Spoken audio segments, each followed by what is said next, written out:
Good evening. We're so excited to be here. Today's the big day. So you all got a little sticker shock yesterday, I think maybe, with the list. We wanted you to see that without us so that you would not share any expletives with your friends. But we're excited. We want to thank you for being here tonight. Again, this group is doing the hard work, and we appreciate that. Everybody in the district, the kids appreciate it for everything we're going to be doing tonight. So meeting number 3. I always skip this one as fast as I can. So tonight there were some questions that came in. We put quite a few on the FAQ. We're going to answer some additionals that we think you need to know information about. We're going to work on overview again on bond capacity from Kelsey. We're going to have to first determine what's that tax rate going to be? What pot of money are we playing with? Then we'll work on that project list. So that'll be the fun part, and then looking ahead. We reserve the 31st. We have high hopes for this evening, but should we need it, we have reserved that 31st date. So we'll keep moving. So tonight, we've kind of done the review of our financial situation was meeting 1. Meeting 2 was kind of our needs and recommendations, getting that philosophical foundation for what it is we really think we need as a district. Tonight, we're going to determine details of the next bond package, and then whether or not we're going to consider and make a recommendation to the board moving forward. So in terms of FAQs, Kelsey, I'm going to give you the money ones. That's what I figured. Okay, so if we don't pay for capital projects from a bond, how can a district pay for capital projects? So the first is fund balance. However, I have done some calculations, and it would take us approximately 28 years at our current pace to save enough to do 50 million of capital projects. So very limited resource there on fund balance. Maintenance tax notes. So those are basically mini bonds that you can pass out of general operating. So you have to be able to afford the payment on those notes out of your general operating fund. For example, in 2021, the board did do a maintenance tax note. We could afford $5 million. So again, a very limited resource there. You're not ever going to be able to borrow the 50, 60, $80 million like you will on an INS bond. There are grants, however, they are very, very limited. Most grants that we are eligible to apply for do not allow capital projects or any type of construction out of those funds. So another one that was posed last time is, have we looked at building new versus remodeling old, specifically on the high school and middle school? So these are very rough estimates, and keep in mind they are replacement value only. So that's not what land would we put it on, what would we have to demolish to put it there, any of the ancillary buildings that go with it, any technology, furniture, right? So these are very lower numbers, but rough estimates.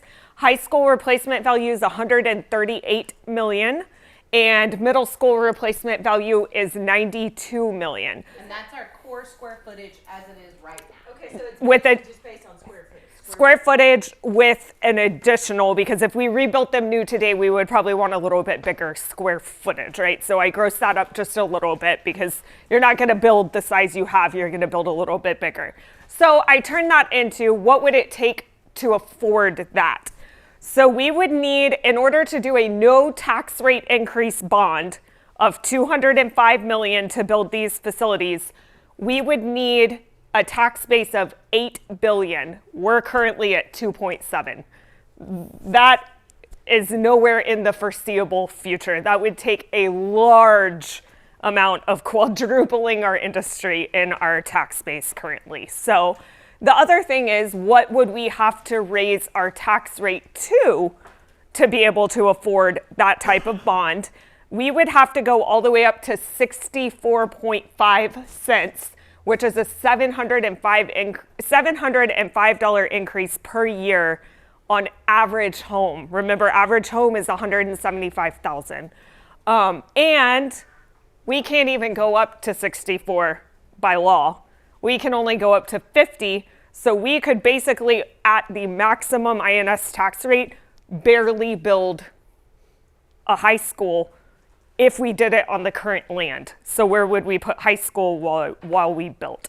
So these are just some quick numbers as to illustrate that our tax base simply does not support, unfortunately, building a new high school or middle school. And we're not alone. This is very common across the state of Texas, that you're seeing people remodeling, taking care of older buildings, adding additions like we did with the high school science wing to those buildings, because it's very difficult to fund a project with the current construction cost. How much did West cost? Just out of What was the final? 20. 20? Yeah, 20 million. 20, between 20 and 21. But that's with yeah, furniture and, you know, all in. Playground. Some other people were asking, what was the total on the science wing? I don't want to misquote that one. That's why I'm not. That was around 12.5. I think so, yeah. And It what was stuck us there 10. was the, fire alarm. Yeah, it was 10 before the fire alarm, and then we had to do the fire alarm and intercom. That was $1.5 million too. 'Cause, Once Emily gets situated here, we're good. It'll work. Okay, So one of the other questions that came up that we kind of addressed last time was how did we compile this list? So we went back to the prior bond and said what didn't get completed. So those automatically went on. We walked every campus and every department with principals and department heads. A lot of them surveyed their staff. They gathered all that input, and then we walked every building with maintenance, Kelsey, me, operations, and just took copious notes. 3 deferred maintenance requests. So we looked back at what were the big maintenance items that we had not been able to afford to complete yet. So we pulled all of those, and then community staff recommendations before, and then what you all added last week. So estimates. In the past, we hadn't always used an official estimator to get prices for the bond. We felt very strongly about the need to be able to complete whatever projects we put on this bond from start to finish, so that that number one doesn't happen again on future bonds. So we interviewed 3 estimating firms, and we selected RMA Architects.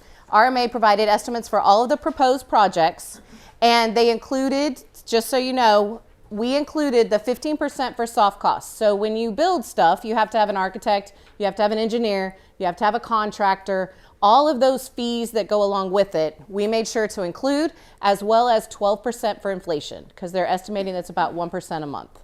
So we went and added that in, so that when you select things or you start looking at things that you want to add, we can say with pretty high confidence level that if it's on the bond, we're going to get it done.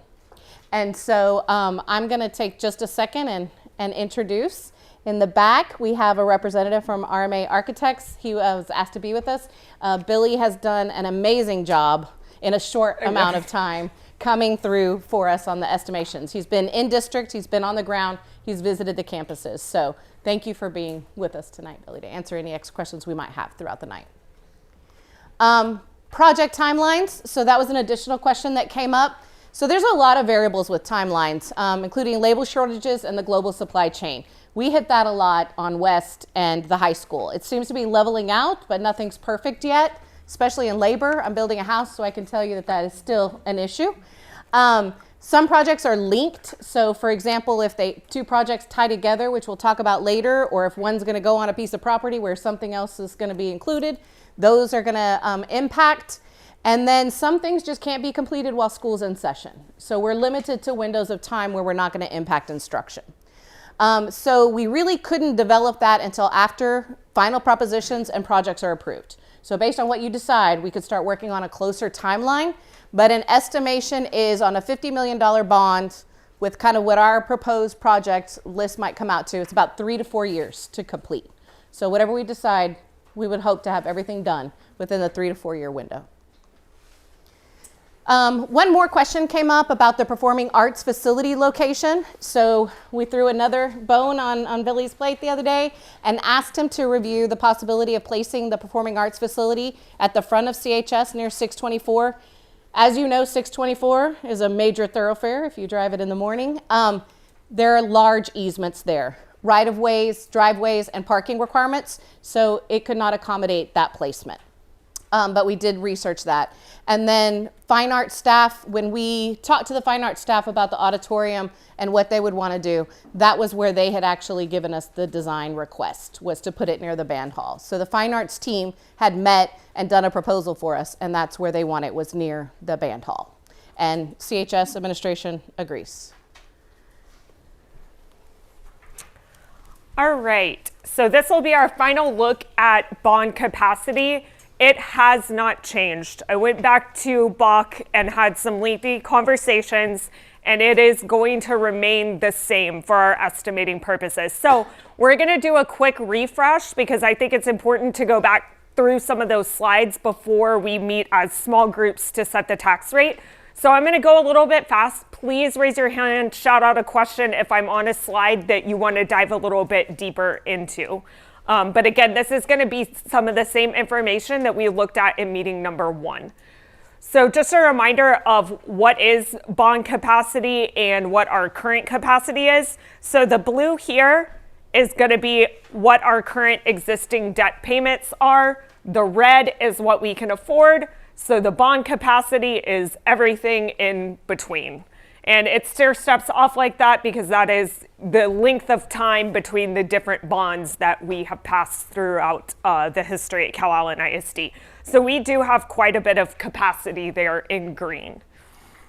Another thing that we have done as an administration and a board is some debt management practices of paying off some bonds early when we have some surplus funds. So when we're collecting more in taxes than what our bond payments are, we pay them off early. In total to date, we've saved about $15 million. So that's adding into that green. It's making that green bigger on that graph by prepaying early. So we're gonna look at a few ranks. How do we rank in this region on debt and tax rate? So this first one is outstanding bond principals. So how much bond have we issued out there? And we are right here at the 66 million. We are ranked 5th. CCISD, GP, Sinton, and Aransas County are ahead of us on that. But the group we're with is pretty similar. 45 to 60 million there, with CCISD and GP being outliers. So then what is that per student? We actually fall in that ranking down to 8th, about the middle of the pack. About 17,000 per student is what our debt comes out to be. So this is what's important, I think, is the tax rate. So where do we stand on total tax rate? So that's going to be our maintenance and operations and our INS together. And we are down towards the bottom. It is 9th on this graph here. And then what about just our INS? Because everyone's debt profile and bonds look very different. And so what about just looking at INS? And remember, we're at 24.3 cents. We fall one more slot away from highest there at 9th. So the primary factor impacting our bond capacity is our values. As values grow up, we can afford more bonds. This is, the blue is what has been added to our tax base each year. So you'll see in 17-18, we had a large increase. That was that very first chapter 313 coming online. And then we've been steady around 6 to 8% with a bump to about 9.5% this past year. We experienced some accelerated property growth in this region this past tax year. So a reminder that we are still, while we are growing in commercial here in Calallen ISD, we are still a large residential district. And so when we look at setting a tax rate, that is who it is going to impact. 40% of our tax value is residential, with 52.5% being commercial.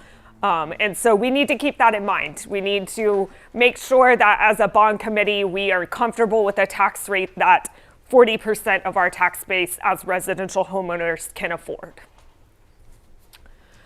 Chapter 313 agreements have added to our tax base in a large way over the last couple of years. The blue is where we would be without them. So pretty steady here, but you can see the significant amount of value in red that those 313s have contributed to our tax base. Remember, they pay full taxable value to our interest in seeking fund on the debt side. So their limitation is only on the maintenance and operations side, but they take their full value times whatever our INS tax rate is, and that's what they owe. So they contribute 100% to our debt service fund for us to be able to issue bonds.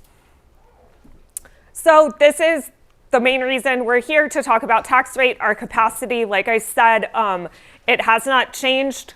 No tax rate increase would get us the 50.63 million. Every penny on up is 4.28 million. Don't worry about scribbling, writing numbers. I have a nice little worksheet that I'm gonna pass out when it's time for y'all to decide the tax rate that has all of these I even break it down into what is every quarter. So if you wanted to do quarters or half dollars on a tax rate. So I have a whole worksheet, but it has not changed since any of our other meetings. And then what does that mean to the average homeowner? It is that $17.55 annually for every penny increase per $175,000 value. So that is that, and I've broken that down as well on your worksheet so that you can see, you know, what a quarter increase or 50-cent increase means on that as well. So if you have a $350,000 house, you would multiply the 1755 by 2 because you're double the value, so that impact would be double to you, is how you would calculate that out. So just a few reminders, nothing we can do about these, but we need to be mindful of them, that regardless of what this committee decides, if we move forward with any proposition, when you go to the ballot, and you see Calallen ISD Proposition A, it's going to have some other language, and then in all caps, it is going to say, this is a property tax increase. It's a goofy law. We have to do it. If we decide to move forward without a tax rate increase, we have some really good examples of information that we can put out to the community and to the taxpayers regarding, you know, that it's simply language that has to be included. We're not raising your tax rate. So we have some good examples, but it will have to be, and it'll show up right there on the ballot right before you click yes or no. So even if we go to the 50 million, no tax rate increase, that will be on the ballot? Yes, on every single proposition. Senate, and that was a House Bill 3 deal from 2 legislative sessions ago. There was another one that talks about the propositions. I know we've talked in length about that we're probably definitely looking at 2 propositions as long as we have some athletics in there. That athletics would fall to Proposition B. And then we might have a 3rd proposition depending on where performing arts, if it makes the cut, and then also pending our bond legal counsel on whether it can be part of academics or it has to be standalone. So to that, Kelsey, what is the stance preliminarily from bond counsel on that? It is that since the current rendering and idea of it includes those classrooms and those tech theaters, that, and based on its location adjacent to the band hall. So if we stick with that it's attached to other classrooms, it's part of a performing arts, fine arts area within our high school, they believe we will be able to get that under Proposition A and not have to be on a standalone. But if the committee moves forward with this, I am, from our estimators and architects, going to have to get a scope of work to bond counsel that's a little more than just, hi, we're going to build a new performing arts facility. Like, we're going to have to give them some details for them to decide from there. But my initial conversation, he was not ruling out that it is an educational facility because of those classrooms. So I do have a question that may be covered later on, but assuming how it's proposed, the performing arts is $20.5 million. But it really can't be done without the $2.5 million to convert the current auditorium. So how would that be pitched? Because you can't pass one without doing the other. So no, it's actually the other way around. We'll show you that. Yeah, it's the other way around. So we could build. You have an auditorium. Yeah, we could build the new performing arts center without remodeling the old one, and we would just have, you know, kind of a duplicate space. Right, but it wouldn't be Yeah, but effective to do that. but we can only do what propositions pass. I'm Right. just curious, Yeah. because Yeah. So, for example, that's a good example. So, if you were to put the Performing Arts Center, and it has to be on Proposition C, and then you also have the remodel of the old Performing Arts Center, and everything passes, or I'm sorry, and the Performing Arts fails, but the remodel passes. At that time, the board would reallocate those dollars because we can't turn our only performing arts auditorium into offices if we can't build a new one. So that's enough. where. I'm just curious. No, Yeah. yeah. No, that's good where questions, The, good yeah, questions. We That's wanna where know the this. board. Because I don't want it to be like the playground where I know. so now we're trying to Yeah. ask for more money to fix the playground when it should have been there in the first place. Yeah. Yeah. To So add. that's where the board would reconvene and decide from that point, like, okay, we didn't get the Performing Arts Center, but we had this money to remodel the old one. What are we going to prioritize from there? Because we can't spend the money that way. So one thing to note, the board just approved a fourth Chapter 313, but just because it is approved, we have no guarantee it will actually get built. However, if it does come to fruition in tax year 2029, it is going to add $700 million to our tax base. So the reason I'm talking to you about this today is we all know that this proposed list is way over budget. So when we're looking at what to prioritize, you may want to look at this lens and, okay, what could maybe wait for a future bond in 2029 if and when this Chapter 313 comes to fruition and we were able to afford another bond. So it is a tool we have in our toolbox. It is not a guarantee. They do have an approved application, but that doesn't hold them to having to build that facility. 2029 is pretty far out. They won't even start working on plans for several years. So, but that is a tool that we have out there that we could potentially have a large increase to our tax base and be able to afford. It wouldn't be another $50 million bond, but we could afford another bond in 2029. So, quick question, because I've got a lot, can't remember. Yes. We talked about the expansion for the middle school and the high school. Is that too far in the future for that expansion to take place? Good question. Can it wait that long? So in our demographic study, the projection was is the middle school would fill in about 10 years. So it's very close to that timeline. Of course, just like it could come to fruition, that we could build houses and they could come. You know, it's the best possible scenario is that we continue to grow at that level. I will tell you we had a little bit of a dip during COVID, but we're starting to come back. So we're probably about 2 years behind on that demographic growth because now we're seeing the houses starting to build out faster where it had a little lull. So we're thinking probably it would be closer to a 12-year mark than 10. Would the middle school be very tight if the growth came in the window we're in now? Yes, it would be tight What if we get all that growth. If it paces the way the demographic study says, you know, it is maybe one that It would be tight. it would, you know, but It would be what very if, similar to West last year. yes. You know, and what if we Before we don't reopen get McGee. the 313? These are all things that we have to talk through and weigh as a committee. So the last one, and I'm going to give you a summary of this on your tax worksheet as well, but I wanted to point out because it's a little bit, our values are outpacing the reduction of our tax rate on the M&O side. And so this is a lot of numbers, but I'm going to let you focus on just a few things. It's a 5-year history.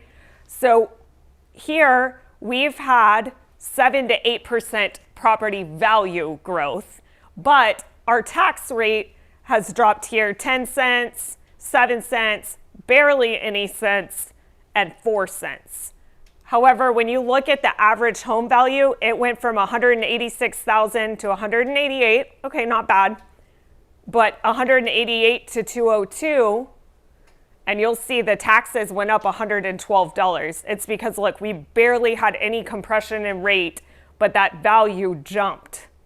So then here we had another big value growth, we had some tax rate compression, but the taxes did go up overall $17.42. So when we're looking at what do we set the tax rate at, we have no guarantee that values are going to stay where they're at today, right? So we could decide 2 pennies on INS and then we see another big property value growth, you know, so you've got to weigh both, and there is no crystal ball. I could try to give you, and the board members that are here know this, when we try to do a trend line on property tax value growth, it's very, very difficult. It's really sporadic here in this district. And residential growth on property values and commercial growth are very different. We'll see years with hardly any residential value increase and large commercial, and then vice versa. So just kind of keep that in mind as you think about the tax rate is, you know, we don't know what the values are going to be when this bond passes and if we increase the tax rate. So in layman terms, we might think it's going to be a small tax rate increase, but all of our home values go up another $30,000, and it's going to hit the pocketbook a little bit more than what we estimated. that $17.55 a penny is going to increase because the values increased. So it's just something to be mindful of. There's no crystal ball. I wish I could tell you, you know, oh, every year we 3% property value growth, so I can do 3%. It's very sporadic.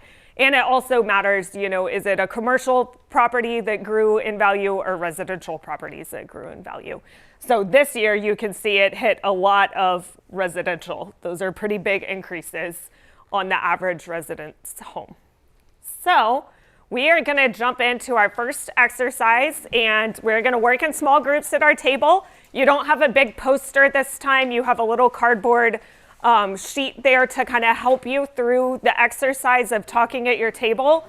So you're going to decide at your table, and then I will compile everyone's results and share. So we're going to try to just take 15 minutes. I'll check in at 15 minutes. If we need a few more, let's take them. That's not a hard line in the sand, but we have a lot of work to do tonight. So we are going to discuss tax rate now. So this is a pie chart of the scenarios. We had one come in at 1.75 cents, one at 2 cents. We are tied right now, right here, between 3 and 4 cents.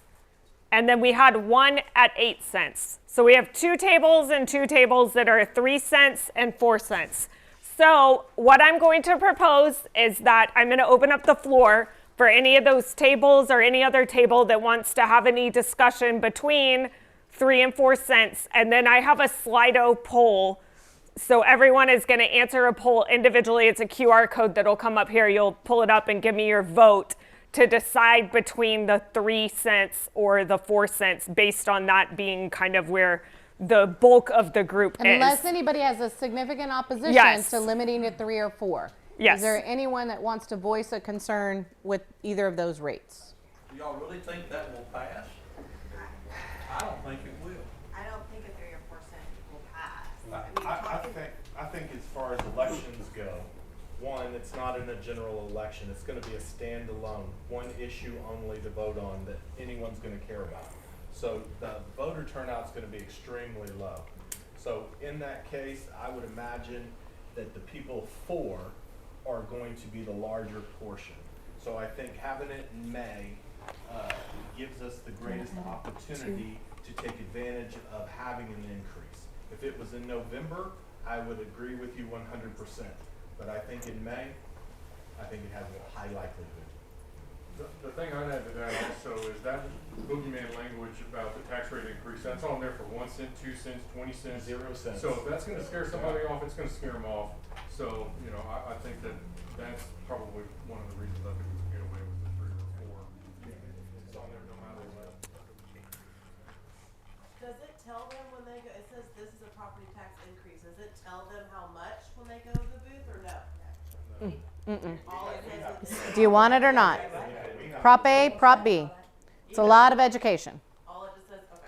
Yep. Yeah, that's where our part comes in with the outside communication, answering the questions, things of that nature.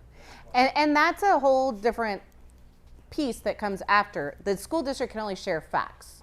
Community members can sell it.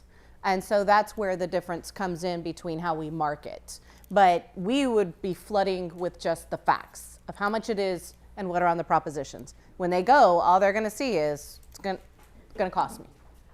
And I have I a think we've cast a pretty big cast net in here where it's up to us to sell it, whether it's 1 cent or 4 cents. And I think there's enough people in here that are pretty diversified in regards to what you do for a living. So I think that we could do our job to get it through. And this is a question I have for y'all because I wasn't here in 2018, but the 2018 bond was a 4-cent increase. So what was has the community's view on property taxes changed between that bond and this bond? Because it was a 4 cent. In November or May? It was in May, I believe. I thought it was in it November? I November. don't know. It was actually November 2017. It was the year I got here, so I'm going to plead the filth. Yeah. They did it without me. Yep. It was in November. In So November. just something to think about. I'm throwing out there for y'all to think about because we have done a 4 before and No, I wasn't for it. We were for it. Our table was. No. And our community is very diverse. And yeah. the economics of our community are more diverse than they've ever been. So, that's why we went over those value issues so that everybody's really clear on what the impact is going to be on the individual homeowner as well. So the Slido, we can do 2, 3, 4. So are we okay, 2, 3, 4. Give me 1 second to update that. Sorry. So We're gonna see we this. kind of wanted to get the pulse overall and open up for discussions. And you voted as a table. So now she's going to hold you accountable and make you vote as an individual as well. So pull out your phones, because we all know you have one, because your kids all have one too. I'll give you mine and you can vote. They are coming back. Did you see that on the news? I need to go digging through the junk drawer, right? So if you will point your camera, you'll get a pop-up, and we want you all to individually vote. Get your phone. You can also go to slido.com and put in this number that's right here. And feel free to come up. Someone's voting.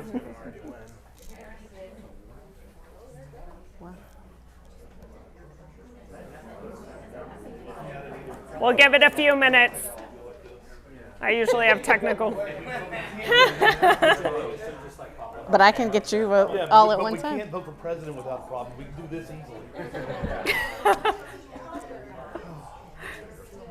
Hey, we're trying to be techie and all-inclusive, So we've had 18 people. We'll give it a few minutes. Hey, I thought about it. We actually had little cards for you to sort, but we went techie. We'll teach you how to use it. I have 24. Still missing a few stragglers, I think. All right, I'm going to give it about 30 more seconds. Raise your hand if you still want to vote and you're having issues. As long as you don't do it during school hours, on school time. Yes. Okay. So the results are in. 28 people in this room anonymously responded. 71% are at the 4-cent tax rate increase. This is a committee decision, not an administration. So I want to open the floor up to any opposition to moving forward because we need to set that rate so that we know how much money we're going shopping with next. So I want to make sure that we collectively as a room agree So to put move this forward. into numbers, think about what the value of your house is, your current taxes, and now add 4 cents for every $100 of value in your home. Divided by 12. I'm building a house, Who so has an extra? remember. Do y'all have an extra tax rate sheet? No, I gave them all out. Yeah, can I use that? Thank you. Okay. I'm going to summarize up there really quick. You want me to write it while you keep going? I got it. Oh, I didn't bring my Sorry, we're calculator. documenting everything. So, Where's my phone? what do you need, a pen? I need a calculator. Oh, here's my phone. I got it. So a 4 cent tax rate increase gets us where? That's what I'm about to write on the board for everyone. Because that wasn't a scenario. $7.50 a month. And I don't even have kids here, but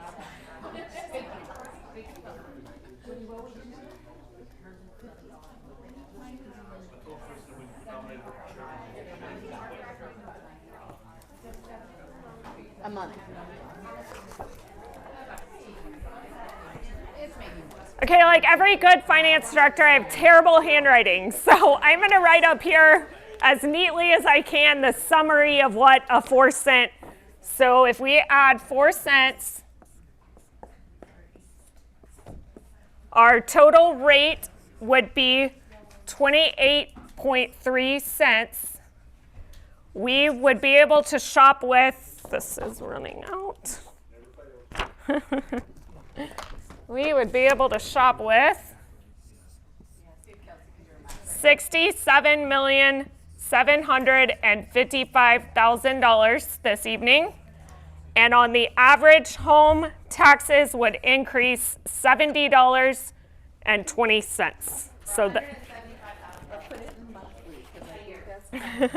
What is it, 70.2? That's a year. Okay, 5.85 cents a month. Because if you think about it, that's So here's another.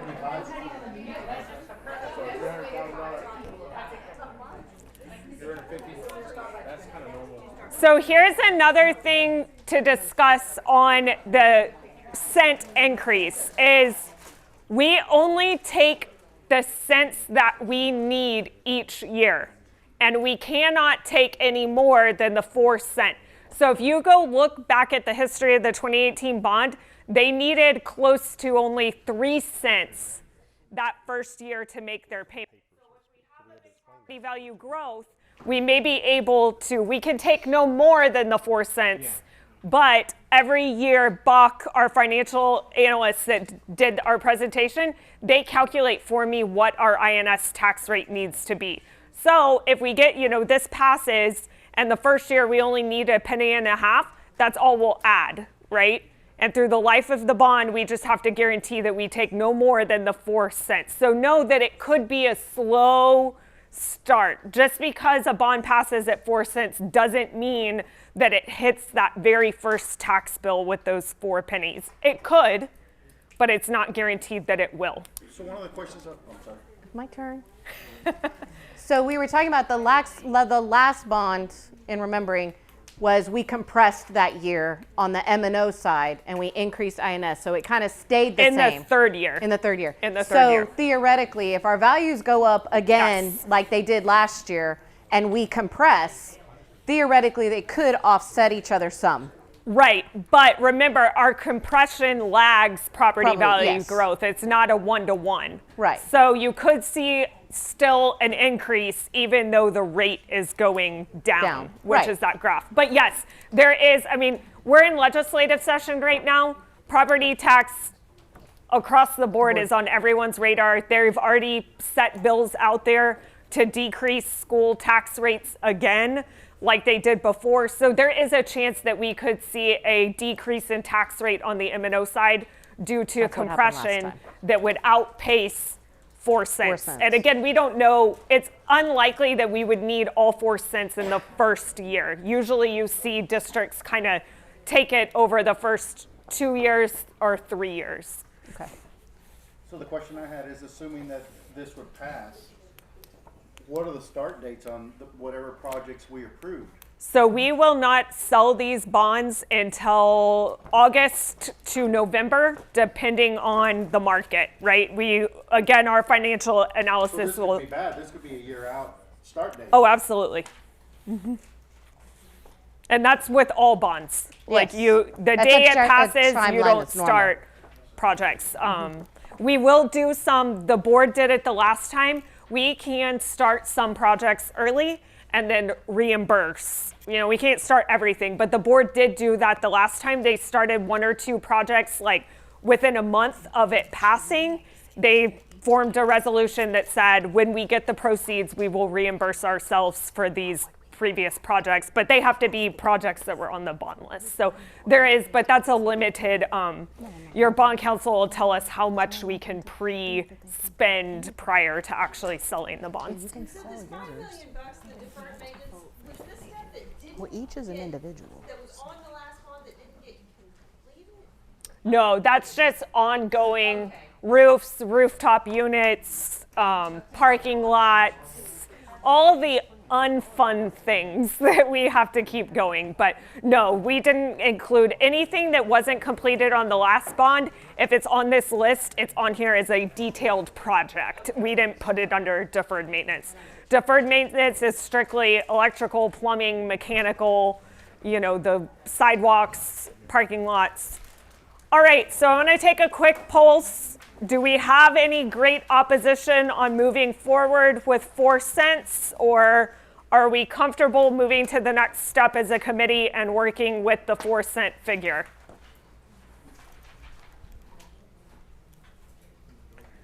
Okay. Silent speaks. All right.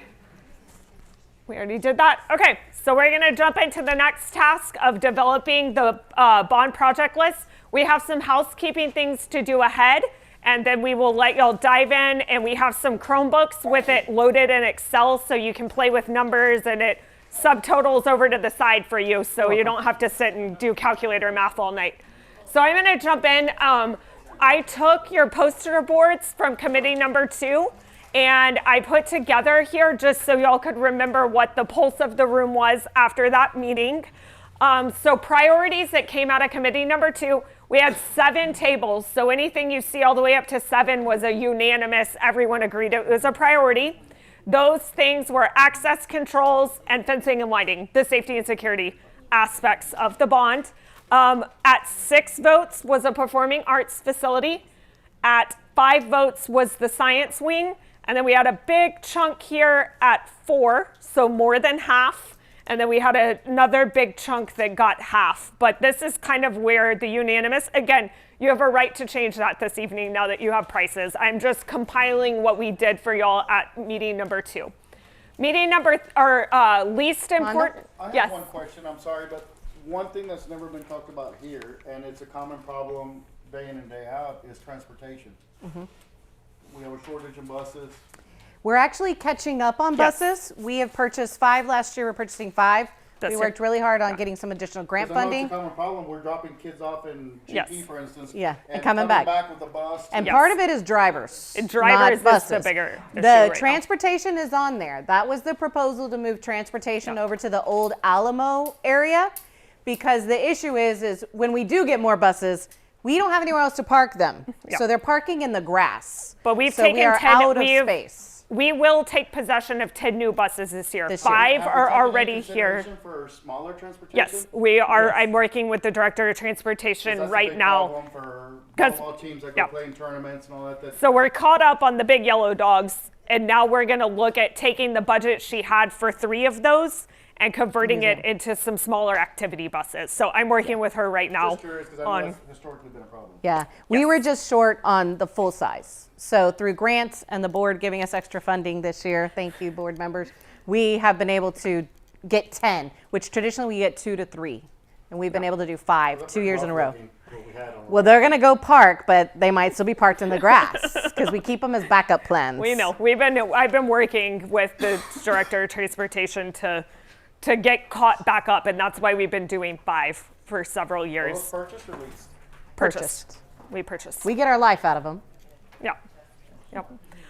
So we didn't really have as much consensus on the least important. You can see we only got halfway here with furniture, cafeteria, and general remodel. So there was not as much consensus in the room on least important, but I wanted to give you that information because I'd given you the priorities.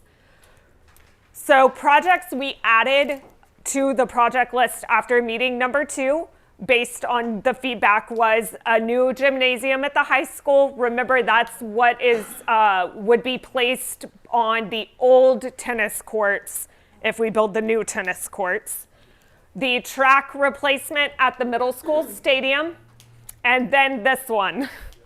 the unfun fence upgrades at West Intermediate, and that is due to the proposed education rule. Unfortunately, the school that we just finished is not in compliance on fence height.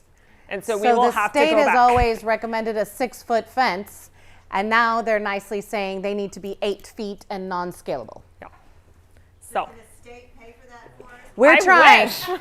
wish. We filled out a cost estimate that they're not going to like from Cal Allen ISD Yep. because we measured every linear foot of fence in this district and we submitted it. Blair We took the spent time. more than a week of it. Linear. He had a little wheel. The wheel is still in my car. Yes. So we are putting forth every effort to Yes. say if you want it, you're paying for it. There will be, so we're in a legislative session, so they're appropriating funds. They have already promised that there will be a big allotment to meet these safety standards, which include fencing, door hardware, which our board has already spent $600,000 on doors and door hardware this year. So we're pretty good shape there. So all of our new funding would go to some film that we need for windows and fencing. That's Eric- where all our Eric money will had go. He had a good recommendation about, what about the FEMA dome being converted into a new gym, like Woodsboro? It's, Mm-hmm. I mean, it's 100 times better than our current gym. And with that Yeah. cost, I mean, that would cut significantly Right. off of what's on here. Have we thought about other ideas We, other than? the issue with that is going back to FEMA. Yes. We would So have why is to the high school get. gym 2 times as much as the middle school gym? So the high school gym would, because of its location, would have to include locker rooms, because restrooms, it wouldn't be attached. a small concession stand because it's not attached to high school proper, whereas middle school is. And so we wouldn't have to build. $3 million to do that? Yeah. That's the expensive part. The building, And that gym would be But- bigger yes, much because it's a bigger. high school gym Yeah, much bigger. than a middle school gym.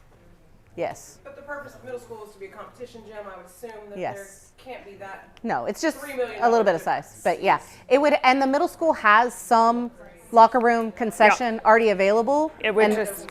Well, not much, just that one little window. Yeah. So the middle school would, the middle school would add a middle school gym and kind of a foyer in the foyer front of it. to those 3 because gyms. now when you walk in, you have to traverse all the other gyms, right? So it would add kind of a little foyer area, nothing. The middle school one. The middle school to be able to get and a to concession the- stand, but only those 2, not Yeah. any locker rooms. Yeah. So that's what we added based on feedback from the last meeting to the list. Where is the new gym at the high school gonna be built? Where is the proposal site? Where the old tennis courts Where the are. current tennis The courts current, are. sorry.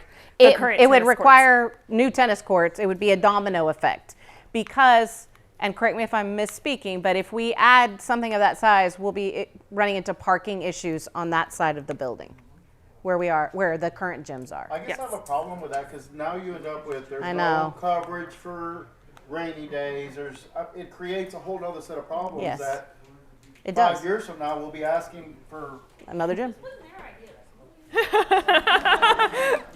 We were asked. Yeah. And we So could work we- on where it might be able to go to meet the needs, but That's where the parking's going to chunk of become an land issue. is. Mr. Cameron? The middle school gym would be located on the other side of the current auxiliary gym. So they would be 3 in a row. Boom, boom, boom. So they could share a vestibule and a concession. No.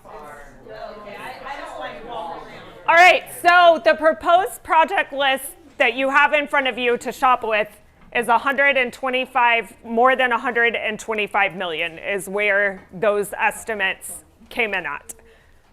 So we have some work to do. With the 4 cent, we have a little less work to do than we did at the 50 million, but there is a lot of work to do. And like Emily said, think about this as this is everything that needs to be addressed in this district. So this bond would be phase 1. This is of- that big list. Walking with all the departments, all the principals. This is our long range plan. Now we're just asking you to say right now what's the most important. It's phase 1, and then we're going to have to devise a way to create a plan to eat the elephant one bite at a time. For the It's just other going to have to things. happen. Yep. But right now the question is what goes into phase 1. Yep. And also thinking of if we're going to the community and asking for 4 cents, what brings value to that 4 cents, right? We're not allowed to sell, but we're really selling by creating the list of things that we put behind that 4 cent. Question? So on the CCPD safety audit that was done, is everything being funded by either the school board or this bond that was recommended for Yes. safety? Yes. Yes. There's not anything that we are not putting out there because that's gonna be everybody's first question. What are we doing safety-wise? We So- are ahead of the game right now. Yeah, the board allocated 1.4 million of fund balance. Safety Yes, issue and is then being With addressed. lighting, our technology department's graciously working on cameras, which were on there, and the access controls. And then our board already allocated the funding. Now we're just hiring staff, and they've done a lot. And I'm going to give kudos, and I want you to recognize the three here.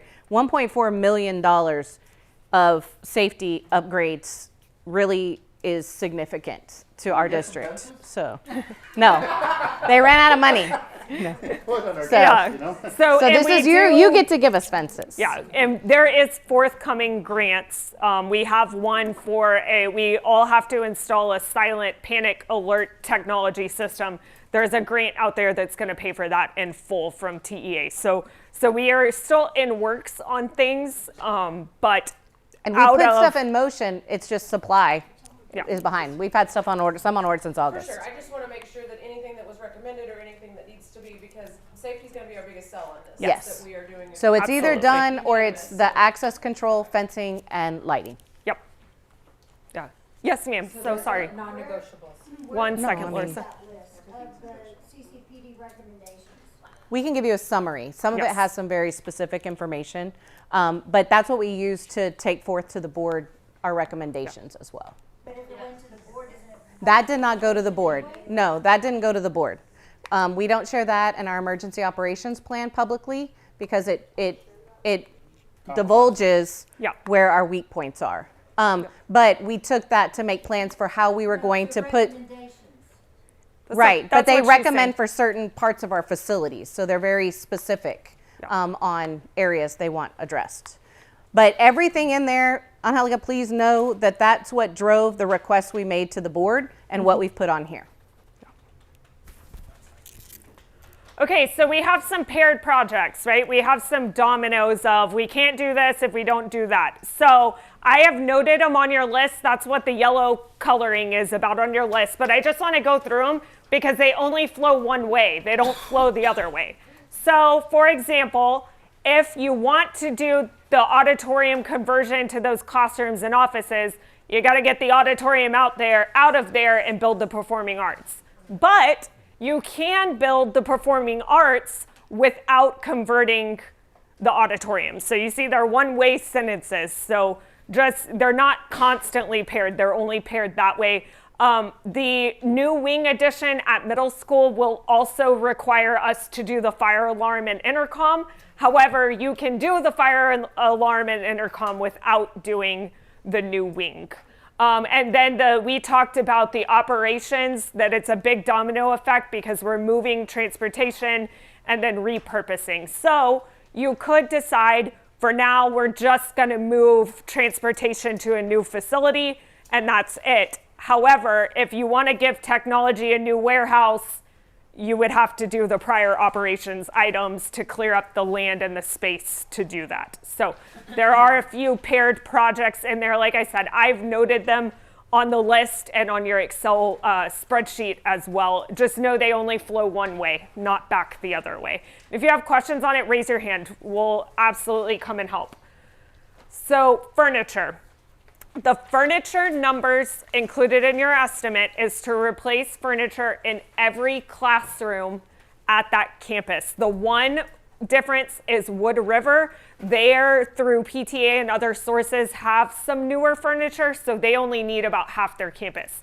So on the furniture, I gave you the biggest number I could. Y'all can reduce that number. What we would do as administration is say, okay, high school, you have 200,000. You tell us which classrooms are your biggest need and what type of furniture is your biggest need. So I've given you the pie in the sky number. That is one that y'all could reduce and set any funding amount, and that's how administration would do it, is go to that campus administrator for them to prioritize which classrooms they would want furniture in based on the bucket of money. So kind of eat the elephant a little bit at a time to get new furniture. When you talk about the furniture, that's kind of like what I think about on the fencing and the lighting. Because the fencing I can understand and I probably have an easy picture of where they're gonna put the fencing. But on the lighting, I'd like to see, where are we saying we're putting lighting? Because for elementaries, I just don't think there's much necessity for lighting because no one's at the school. So the Past Yeah. 5 o'clock. I mean, So- there may be some points, Yeah, I'll let them answer. right, there may be some points, So like in the mornings, yeah. like when we get there, It's like 5 in the morning or. No, but when the kids get there, it's still dark. when it's dark at 4 o'clock in the afternoon, we're still there. We have UIL kids there, we have kids that are last there till 6. My staff is still there. So we would base, Understand that, I'm saying that's probably a particular part, unlike the high school, there's a lot of different parts where there's a lot of different kids. It could be band kids, it could be. Oh, theirs is mainly Ours are like all parking lots. parking lots Yeah. and porches. Right, and That's what we want. that's all I'm wondering is, Yeah. I don't know if it's like, we're lighting the playground. No, no. So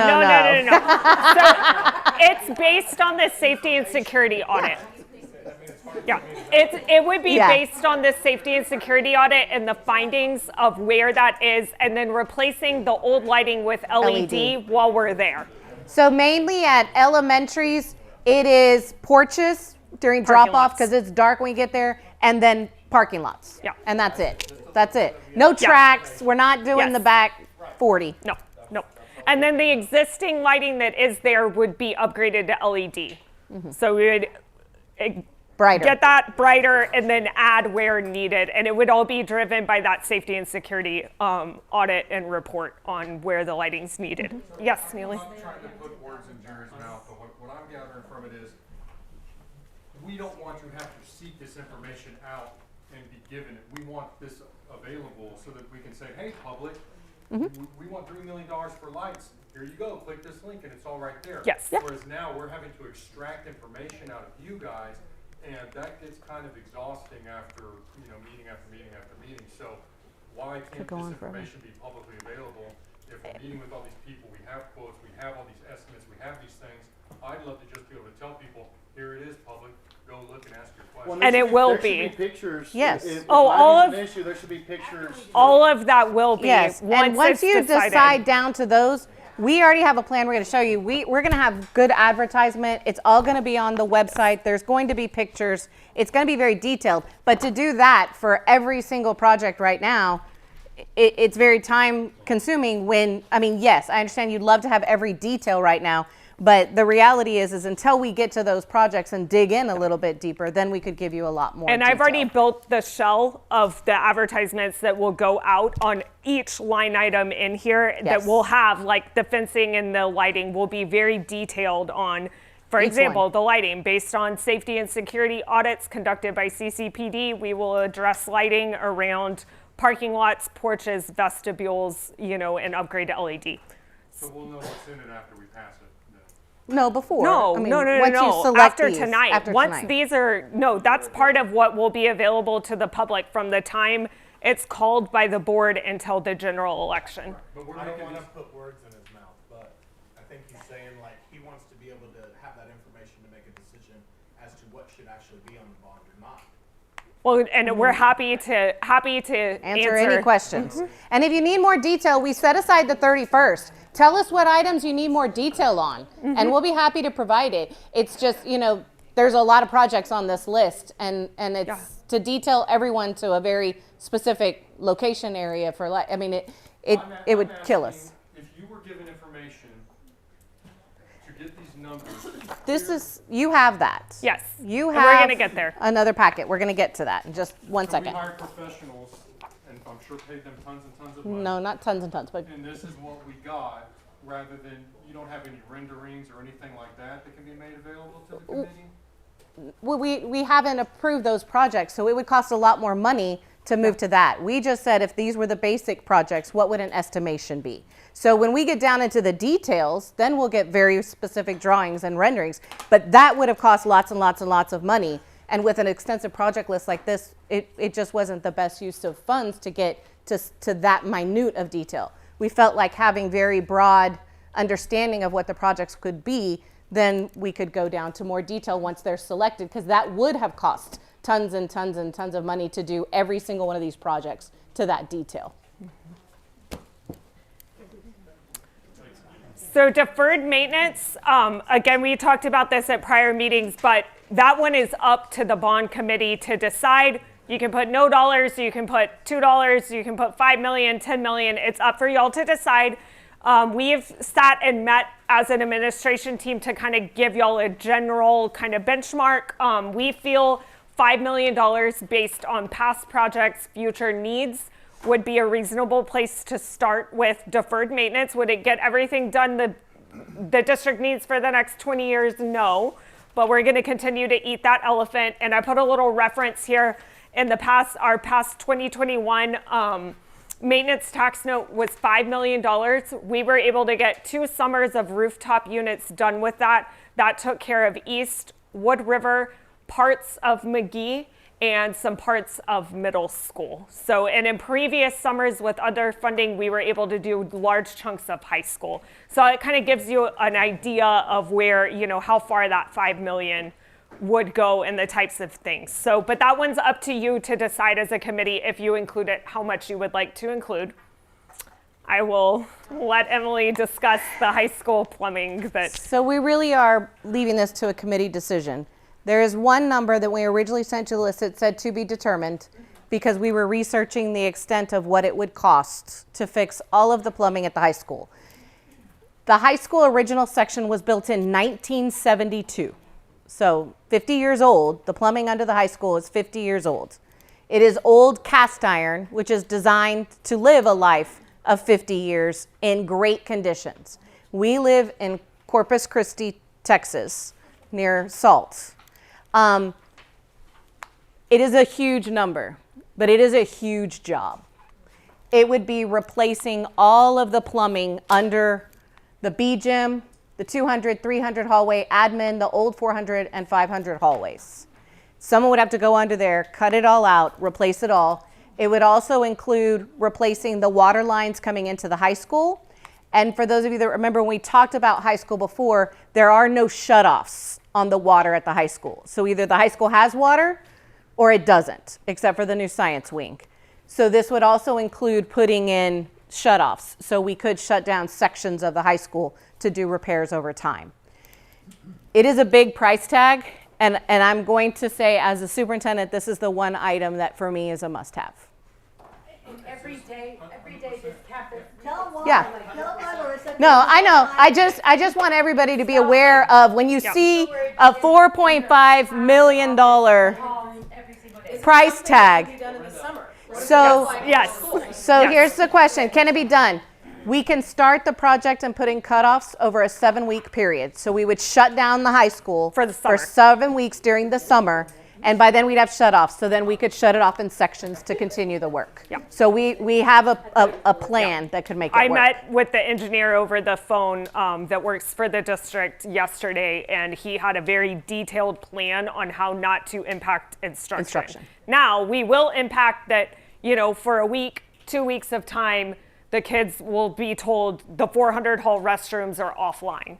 But We've done it before. Yes, it won't impact instruction, but we will have to have no Nothing in high school activities for 7 weeks. For 7 weeks. Luckily, we have middle school that can do, you know, fill that gap, and then they would still be able to use like the FEMA dome, the multi-purpose, the field house for summer athletics. It would just be summer proper. And he did say that there was some options available to be able to leave the gyms operational during the summer at high school as well if we couldn't fit everything we needed to in the middle school gyms. Yes, ma'am. 2 questions. The budget on this sheet says the plumbing issues are 3.5 million. Yes. But that number is 4.5 million, so which are we supposed Well, to? because on this one, remember, I don't know if we said we added on the sheet we gave you the 15% soft costs and the inflation costs. So if you So that's the difference. Actual costs and then this. and then add it. With engineering, architecture, construction Okay, I got that. people, yeah. If Second question is, if we're gonna spend this money, are we gonna let all the bathrooms stay open for the rest of the school year? Or when these are done, are we gonna keep the kids all using one bathroom again? Because to me, it's not worth 4.5 million if we're gonna lock them up and not let the kids use them. Because I think they all got shut down for a long period of time at the high school, and the kids were only allowed to use one bathroom. We had some shutdown during, I'm going to be honest, the TikTok challenge, where they were ripping urinals, toilets, and hand dryers off the wall, and that was pretty consistent at multiple.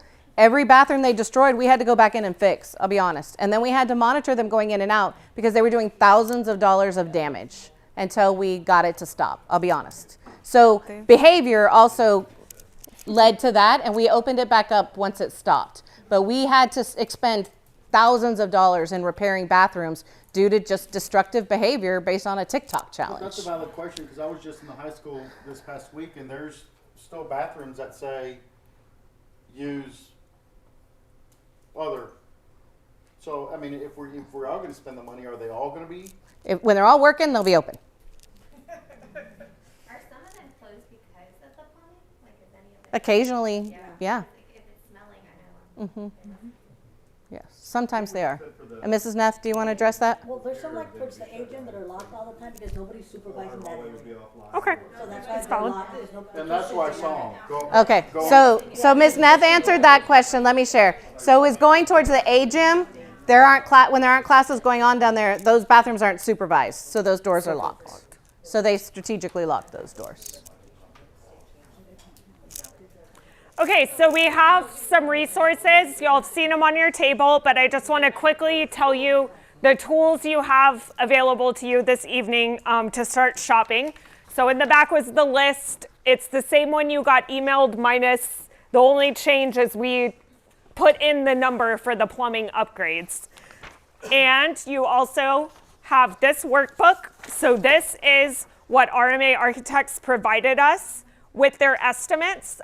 It is provided to you tonight because it adds a little more detail to things like, what does general interior remodel mean? You can flip to that campus and read through how he got to that. He is also available this evening along with Emily and I and Blair if you have questions on how do we get to this number, what does the scope of project mean? We have also over here in the corner is Chromebooks. There's more than one per table, so if two of y'all want to zoom around and estimate on this is a screenshot of what is loaded on the Chromebook. So I have the location, the project, and the planning estimates, and then I have a proposed project list. This blank column is where you can start entering numbers and shopping, and then over here, it is going to run your totals. This red line, enter bond capacity. I need y'all all to enter this $67,755,000. I didn't know the number coming in tonight, so I had to leave it blank. So when you do that, it'll start summing your total proposed project list and then subtotals by location, and it'll tell you right there how much more money you have left to go shopping with. So just use it as a tool. You're not going to save it and print it and give it to us. So use it as a tool this evening to shop around and come up with some scenarios and some ideas. And I'm also going to pass out poster boards where y'all will take this right here, these subtotals, and summarize as a table what you're including by location and what the location totals are to get there. That way I can compile them and see where we have consensus and where we need to do some work as a greater group to decide priorities from there, because everyone's list is going to look different to get to that number. So, yes, sir. There is a lot of faculty here, and so I wonder if each one that came up with suggestions could explain why they came up with their suggestions. Because when I look, I have no idea what CTE building. Yes, I was going to give Larissa the floor in a second to explain that. That's just the first one I see, Yeah. but I'd like to hear from each of the Sure. campuses and you know, what's going on, where y'all need something, so I can make an evaluation. I think that's a great idea. Thank you, Jerry. High school can start. Larissa's wanted to go first. I've been wanting to. This CTE on the first initial was talked about as Jonason's old building. So that doesn't just hold Jonason's the old warehouse. That also has a classroom in there that architecture and engineering classes go in there. It also houses our dual credit classes, our art, and our nursing program. every day that building serves about 500 students. We have no restrooms that we can use in there. During the severe weather, it does flood, and we get water that will come in the ground. We have labs in there. We have 2 dual credit labs that house about 70 computers in just the 2 labs. It is outside, so if you notice where the ag building is, we're right next door to it, next to the pavilion. But again, that every day serves about 500 students, and the warehouse has no air conditioning. It was just a Jonathan shop. And that's gonna have architecture, drafting tables where they can do models and things like that with the classroom. But when she does the drafting, those students will be in there with no air conditioning. And every day we have to go into the building to use the restroom. So just wanted to elaborate on that because it is very important. We want to Expand programs. yes, we want to redo it, the warehouse especially and the classroom, because we want to bring Del Mar programs and other opportunities for our students. And that's why it's called CTE, which stands for Career Technology Education. So anything careers, we're trying to bring in different programs to that.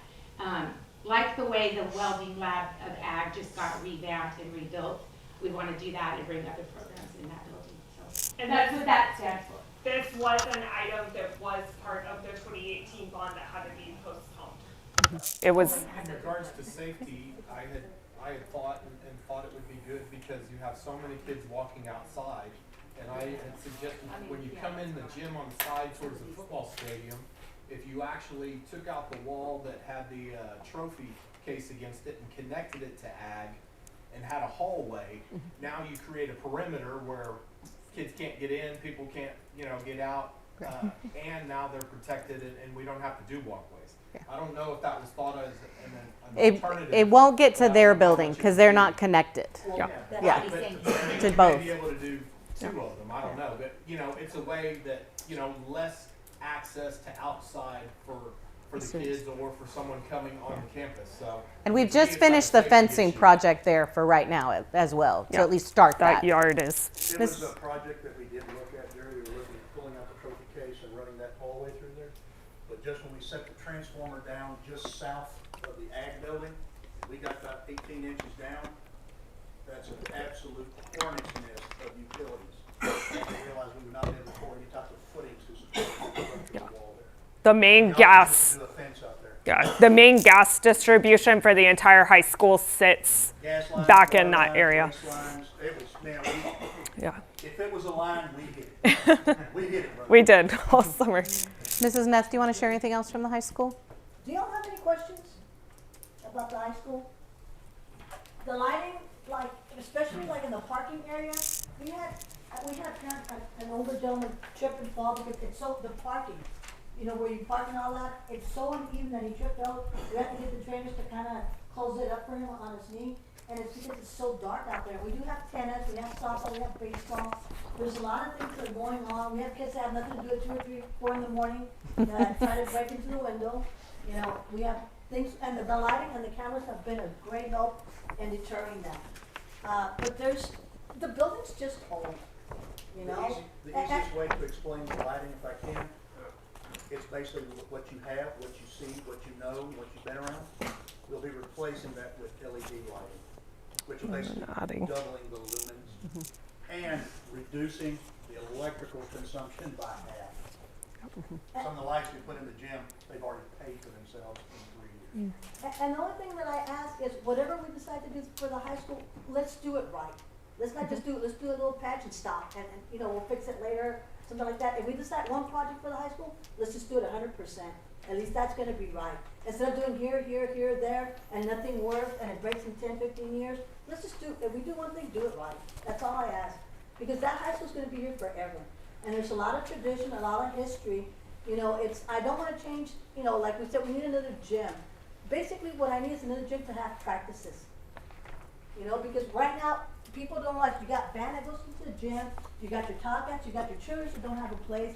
And it's real hard because we try to say, well, basketball might have priority because they're in season. But everybody's trying to get ready for their season. Volleyball's in season, they can't have it. So my asking was just to have a practice gym. I would love to have a gymnasium and everything, but just a practice thing that we could say, okay, band's gonna be in here, somebody else is gonna be in here. And that's one of the biggest concerns that people don't hear because, I mean, we have them in our office, well, why is that more important than me? Why is this more important than me? And why is that? And I put the thing in August. And we try to be fair and consistent. You know, we have to, well, no, you have to give a little bit. But that's one of our biggest headaches is lack of facility for that. And that might seem minor, but it's really important to the other people that maybe don't have 150 kids, but we try to accommodate everybody. Well, and so basketball and volleyball, well, they have to be there in the gyms to practice. What other organizations? You use got the gyms to band, the practice? drum line, you got band, you got the dance team that has to move the cafeterias to practice in the cafeteria every day. You have the cheerleaders who wanted to go to the dome, but because of that mat, it doesn't help them to do the tumbling and all that stuff. The dance team can't use it because they get stuck on that mat because of the weights. So everybody's fighting for an area. I mean, sometimes we will put them in the choir if the choir's not practicing.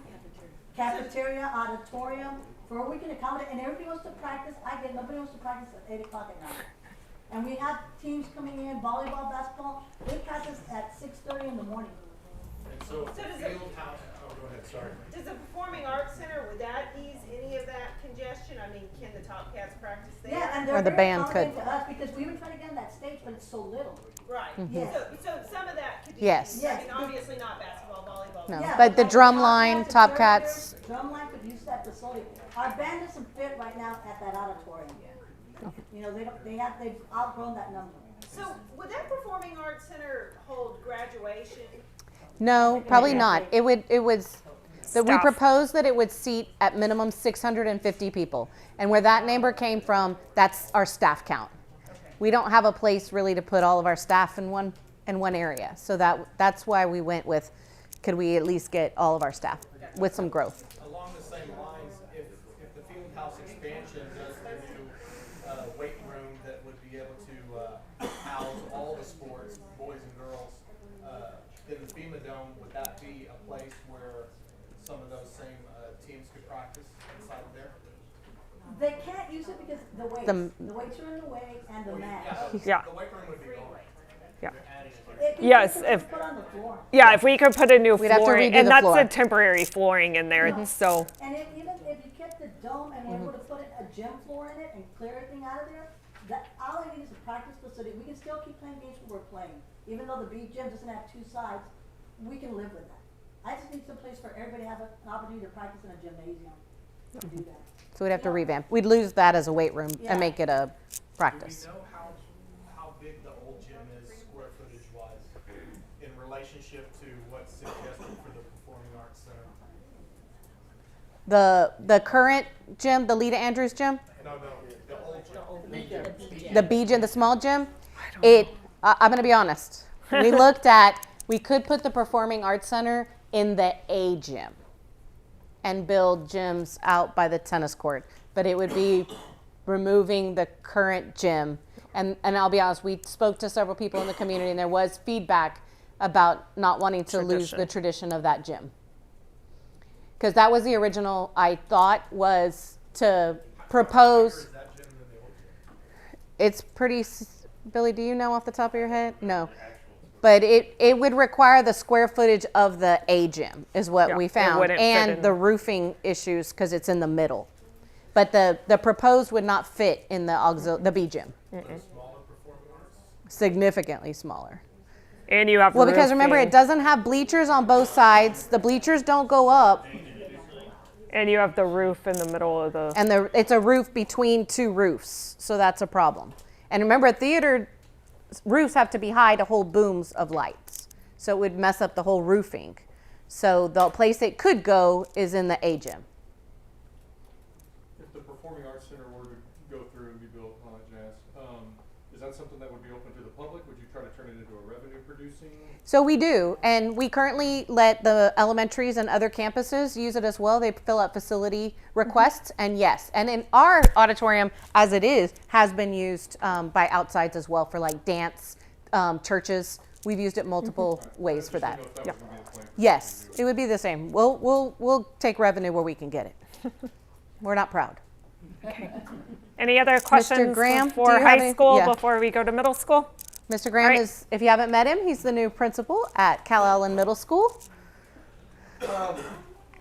Before I ask for questions, I guess the similar situation we have for lighting is on our porch, the lights, if they come on, don't come on when it's dark outside. And we have kids that get dropped off sometimes between 7 and 7:30 before we open the doors, so they're sitting on the dark porch. And then in our parking lots, it's a similar situation where when we have games that are over, we had basketball games tonight, so people are leaving at 7 and it's dark outside, but none of the lights in the parking lot light up the parking lot. And part of the issue with that parking lot is we're right there on the frontage road, so you never know when people can just zoom in, zoom out. So being able to see where you're going is beneficial. The only other thing I would say, because I know there's a lot of discussion on the new wing addition, even though I know the forecast is for us to fill up in 10 to 12 years, walking our hallways, we're full now. Just because the size of the students that are in the classroom. I have one empty classroom that I actually use as a lunch detention room, and it's the only empty classroom I have. And in the old wing that would be replaced, the air conditioning doesn't always work, so we really can't use it as classrooms every day because we never know what the temperature and humidity is going to be like. It's used mostly now for, I have one class in there. The special ed department uses about half of the wing for our meetings, our counseling services, and things like that. So I don't have any space over in that building to move into when we get bigger. And just this week, I think we've enrolled almost 10 new students. Yes. So I'm already pushing 1,000 kids at the middle school, and I don't have rooms to put them in. So, you know, to sell that for us is it gives us room to grow, not just in the long term, but in the short term as well. And it provides us some other flexibility to be able to group, you know, some of the students and the activities that they do together in one spot. But does anybody have any questions for me about the middle school? I have a question on the new gym. Do you feel it's necessary? I mean, that's something that you suggested that was needed, or I just kind of have a hard time with the gym. To be honest I with can you, tell you about I did not suggest that. It has been on the list, Yes. and I'm gonna let Dr. Flores was the principal Yeah. there for a long time. For a very long time, and he just said being an administrator for 13 years. I've been in that gym, and we use it only for every day for athletics. But B teamers. during basketball season, as B teams play there.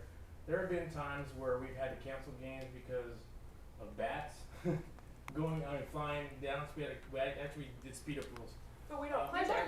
Yeah, B team does play No, there. they don't. My daughter's on it. I thought they were still No. playing there, or was it just a No. tournament? They Or play at 5 and then 18 plays yeah. at 6. Yeah. Right now, the way the schedule works out this year is Yeah, no, they don't. they played on opposite days. Boys Yeah. and girls played at Boys and girls play opposite opposite days, venues and home played and away. at different There you times. Okay. But like when we hosted a high school tournament, Yeah. there's Yeah, but we're not gonna spend $5 And- million for maybe hosting a high so school I tournament. mean the auxiliary gym that we have now is not Regulation. regulation size Right. for it, nor do we have any seating Right. anywhere in there. It's a warm up. I mean, if I had to say, do we need a brand new gym? I mean, I've only been there for a year, so I haven't seen everything that's going on. I mean, I hate to just start slicing stuff off of my. No, for company, sure. I mean, I but- have 3 kids at the middle school. Yeah. And I would say, I mean, But I they don't think use it. what we have, No, we use what the we youth have, basketball the program. gyms Yeah. that we have now, That's it. This was on the previous Yeah. wish list, so it gyms got that rolled. we have now work for the way the scheduling is done now. So as long as scheduling doesn't get changed, and we continue to schedule the games the way we've been scheduling them, everything will be fine. It's the district. It's like soccer. Soccer will not play together, boys and girls. They separate them. Right. Mm-hmm. They're opposite sides. So it just depends on the district that you fall under for the year, For that year. yeah, Yeah. for the next 2 years. Yeah. It's 2 years at a time. Right. So I So think most schools are in the same boat we are, right? Like most of them don't have, you know, like 5 gym, like. Most have 2. One might be un-air conditioned. That's the problem with the middle school is it's not regulation. The old gym. The old gym is regulation, It's yes. just not AC. Yeah. Right. Right. So, I And mean, it would just be, and when they have to walk out there. Unfortunate sometimes. Yeah. That you can, if you use it, it could be an issue. We've had there's no heating and air, so there's condensation. We've had to cancel games for Right. that. Yeah, because I mean, of the it's- floor. It's been bad. And That is a wish list long range item. Yeah. Yes. It's been bad. So the next question is for high school, how complicated would it be to go back to FEMA? Because I think about TM's, one of theirs is a gym as well. So the more I think about it, the more schools around our area that the FEMA dome is a gym. Yeah, and I don't know. I'll be honest. I don't know. I do know we would have to ask. I don't know if it's a hard no or a yes or what. It's can explore something that. I would have to explore. But I mean, do know. As it looks, we're probably going to go to next week, so we Yeah. can try to have that answer Yeah, for you. By I next do week. know we cannot alter it without prior Their approval. approval. I know That's a that. valid question. Yeah. And that's, I can, can have that for you. absolutely get that. Explore Yeah. that. Okay. Ms. Bettis is the principal at McGee. Look, I had the opportunity to work at West last year, and I can tell you what a big difference working at a campus that opened in 2021 and now at McGee, which opened 2010, which I wasn't here at the time. But wow, what a big difference, and I really can't imagine what the difference is working at a campus that was built in the 70s. But what I can tell you, what I Built before me. alone is the security aspect of it with the badges. So that's where that all would be for me the greatest need: the access controls and fencing, really, which we've already been given thumbs up to. It doesn't sound like that's really a big issue. So in our case, we do have people who live in the townhomes that feel like McGee is an open workout area during the school days, and so we have to worry about that and with safety concerns. And I'm sorry, our kids are afraid. Even parents or visitors peeking in through our cafeteria windows. I mean, I have kids say, Miss Bettis, there's somebody, and I feel for them because they know what's going on around the world right now. And it's just so crazy. But for us, I would say, and I'm speaking on behalf of McGee and West, I mean, I agree with many of you here. Yes, West is brand new, and what does it need, right? But for sure, to me, the pavilion is necessary. That campus is going to bust very soon. It did bust last year, and we have a beautiful gym, but there's not, it crunches the schedule big time, especially with the fact that the gym is, if you've been to McGee, McGee's cafeteria is the same size as West cafeteria and gym. So West cafeteria is way smaller than what we have in McGee. So, but any questions? Really, it's just for me the access controls and fencing, of course. Any questions? Just about the playground turf, because all the campuses. Okay, I can answer that one. $1 billion. So the playground turf and that is that we have enrolled more and more severely handicapped children over the last couple years, and it's an ADA issue. So we have to have a playground that can be accessed. Ms. Rodriguez, do you want to? So like, for example, we have a little fella, Fella. wheelchair, and we have little rocks. We can't even get his wheelchair on the playground. So everybody goes to recess, and what do we do with him? Like, somebody has to pick him up and carry him and put him in a swing. I mean, that's not fair for him, you know, and. I wouldn't think we would wait for a bond. No, Well, I mean, Waiting for a bond if it's an ADA compliance issue, which is a matter of law and legality. because we can do partial and meet the ADA, but we want them to have access to the whole thing. That's why. Is that we are already planning to do the areas that to be ADA compliant, but it still will not provide access to the entire playground. But again, why are we waiting for a bond? Because of the dollar amount. I mean, I'm going to be honest. I mean, you saw. Yeah, I mean, this year we have a negative $6 million budget in the general operating, and the money that was expended by the board was put towards Safety and security. That's where all of our extra money went this year. I'm just going to be honest. I mean, every penny we had went to safety and security this year, as it should. It's a brand new issue. How long have these children been in the school? We're acting like they just enrolled last week. I'm sure that these kids have been there all this time, Well, and it's been okay all this time. I mean, that's just not right. well, I'm not arguing that, but I'm saying that that's why this is on here. Is it is a priority to me. It is a priority, and so we're going to make it a focus. And it's either going to be done now or it's going to be done over time. Is that like, I mean, it's obviously not as expensive as the No, baseball turf. it's more of a playground Playground quality But turf. it's like. It's flat, but Have you been to the new Hazel Baysmore Park that's like, it's like flat, but it's kind of It's spongy? Oh, okay. Like that. It's like that. Yes. No more black stuff. Yeah, the black shoes. Yeah, no more black For shoes. McGee, I don't know how old that playground is. I mean, that's probably. At least McGee has one.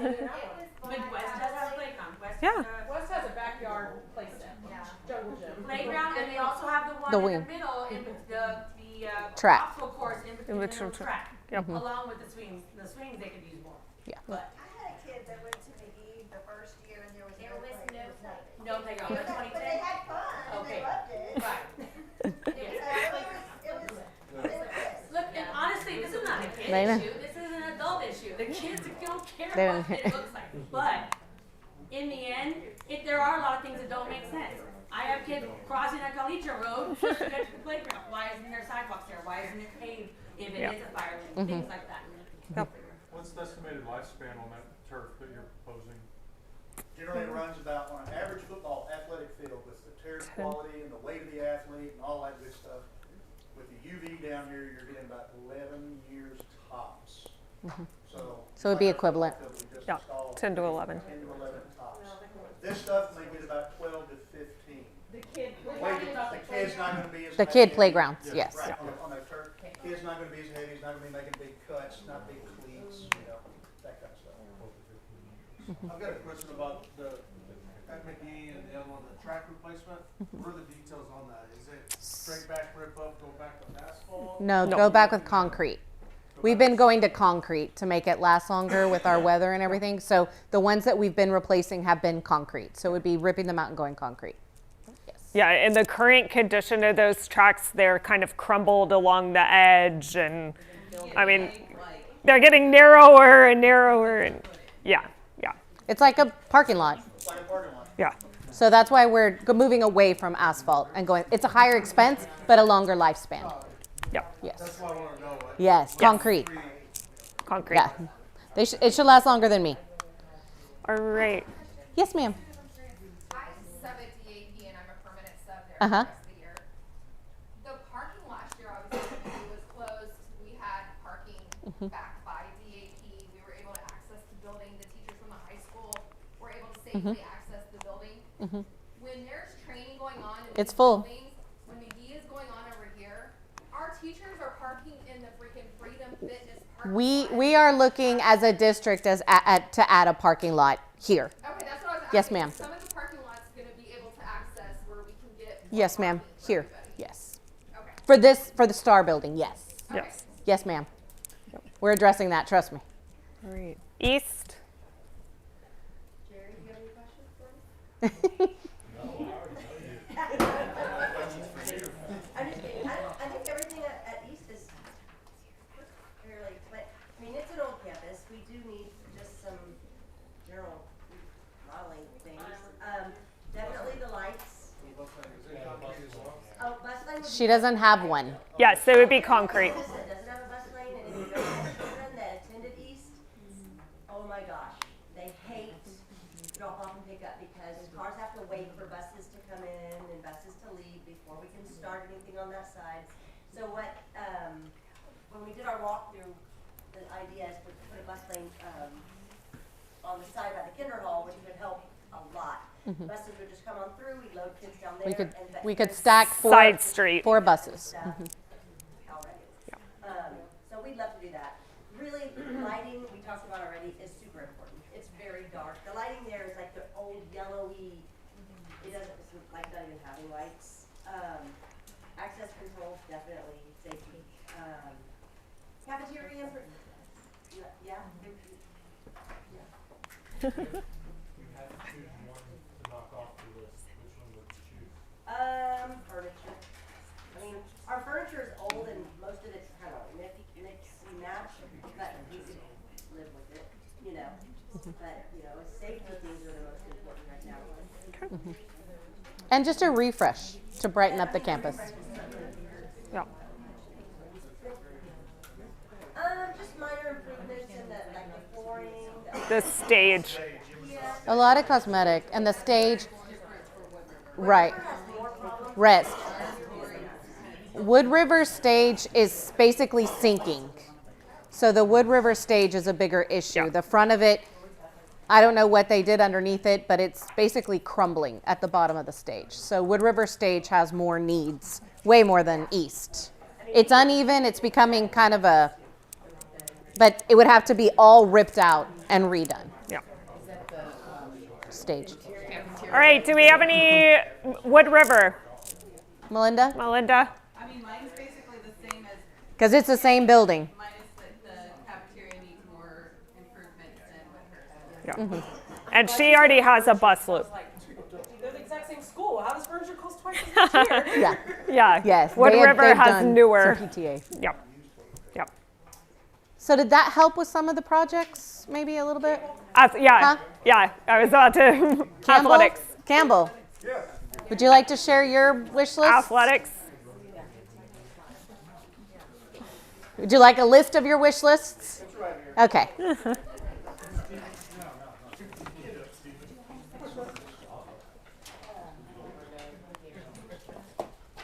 baseball fence is leaning at about 20 degrees right now. Yeah. Just don't let it start leaning the other way. No big wind. It's actually increasing the length of the field, Jerry, but southeast wind kind of makes that fence turn into a kite and pushes it down. But there needs some different work on there. The baseball field and softball field for the turf. I think it's been on the last two bonds and it's never been passed. And when they updated with the covers and everything, I thought it made it look, it made it nice. But you have turf out in the field, there's less maintenance, less water. And Blair was talking about the turf over the elementary schools and saying 12, 15, but ours, we get 11 years out of a football field, and 11 years means that there's going to be junior high football, 3 teams of football, and then you have you got freshmen, 2 teams of freshmen, you got soccer team, you got JV football, you have varsity football, you have band out there contest with 50 bands. So getting 11 years out of that is quite a bit. So I would anticipate the elementary schools getting an AstroTurf and it would last a whole lot longer. I think that the AstroTurf would last longer on the baseball field. We kind of did some background research on the baseball field, so just watering costs and everything else, you're looking like, I think it's roughly about $10,000 a month, I think, somewhere around in there. I think it's about $65,000 a year. Coaches, time. It's also looking in and looking at other facilities around that have gone with turf, it actually brings in revenue back in over time. You're able to rent the fields out, you're able to use them year round.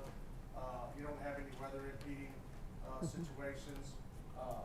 But one of the bigger things is actually, not really big, but the cosmetic hookup and the durability of being able to use it.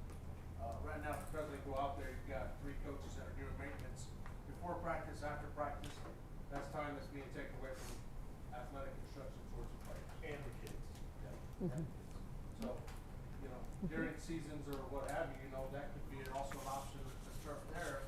Talking about different athletic departments being able to utilize that facility over there for whatever they need to as well. You wouldn't have to continuous wear and tear on the grass. On a turf field that you do on a grass field out of season. Not only just turf, grass, all that, the other aspects. Mound guard, the ordering of that's over somewhere around $25,000 a year, just to maintain just the pitching mound itself. So there's a lot of hidden costs that are not really known out there that has to deal with it on a daily basis. I'm with you. I think AstroTurf, like I said, has been on the bond, on 2 different bonds, and never got put in. We looked at some other stuff. I think everybody knows Sitton just recently did their field over there. It kind of came in significantly less than what this estimate is, almost about $1.6 million cheaper. That is also including them going in and having to go down a lot deeper to build their field because of the drainage issues that they had over there. So they came in right around about 2.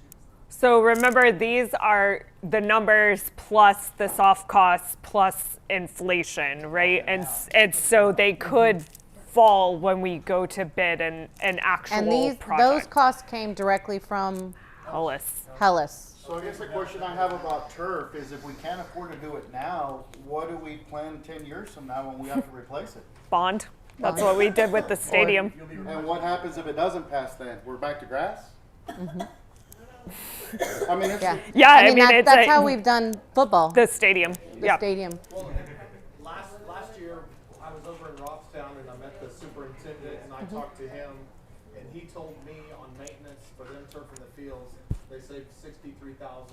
$500 a year. And so basically turf is one of the few projects that'll be on this list that will pay for itself over time. None of the other ones will generate the kind of revenue and savings that the turf will.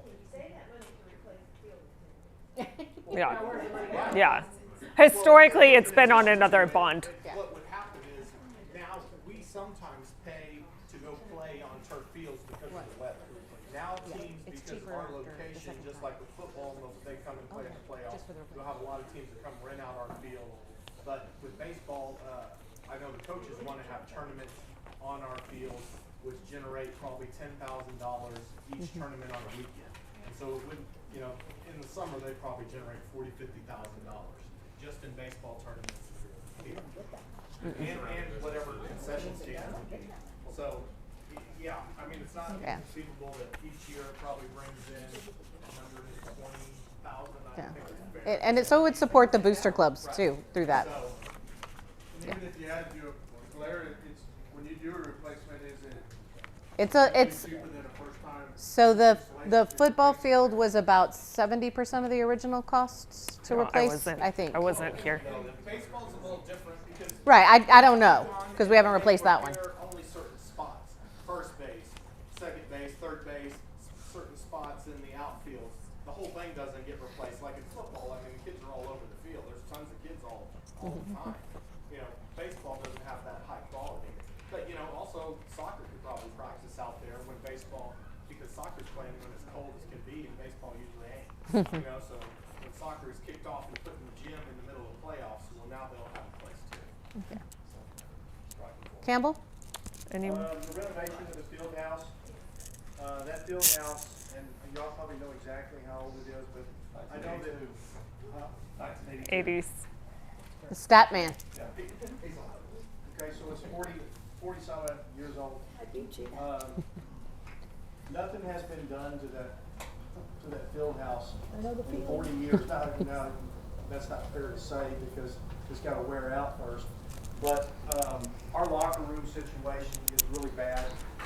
All the lockers are 40-something years old, and one of the first things we do when we come in for two-a-days is all the coaches bring their electric grills and we fix the doors and screw them back in, and some boards, if we don't have the wood, then we'll just take the doors that come down so you can lock up your wallet and everything. We'll have to take the doors off the hinges, flip them around, and I know I'm just telling you this because I've been doing it for 100 years. I do this, okay? I get my router and I reroute the other end of the board so I can put the hinges back in. And then the number that was on it, I flip it over to the other side.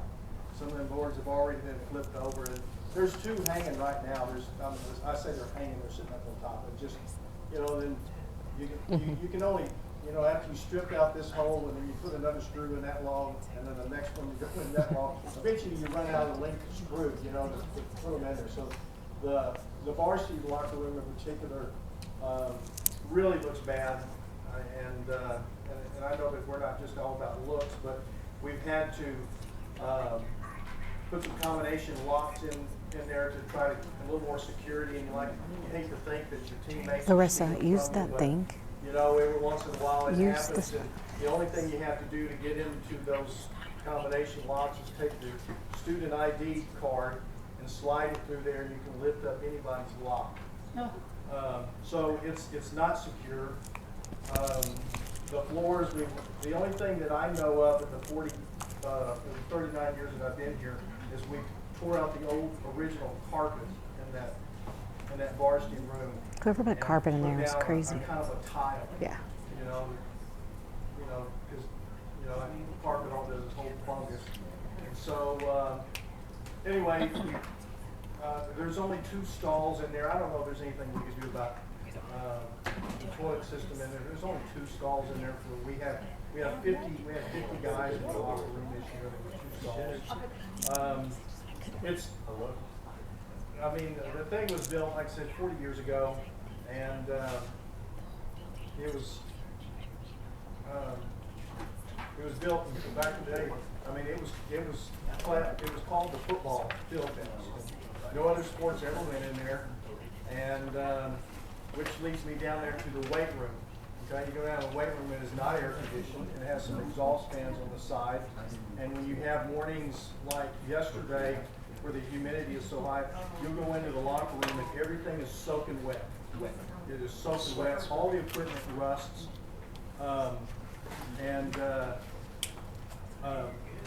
it's just, I mean, not that we want to spoil our kids or anything like that, but if we had it climate controlled, we would be able to have a lot better weight equipment in there.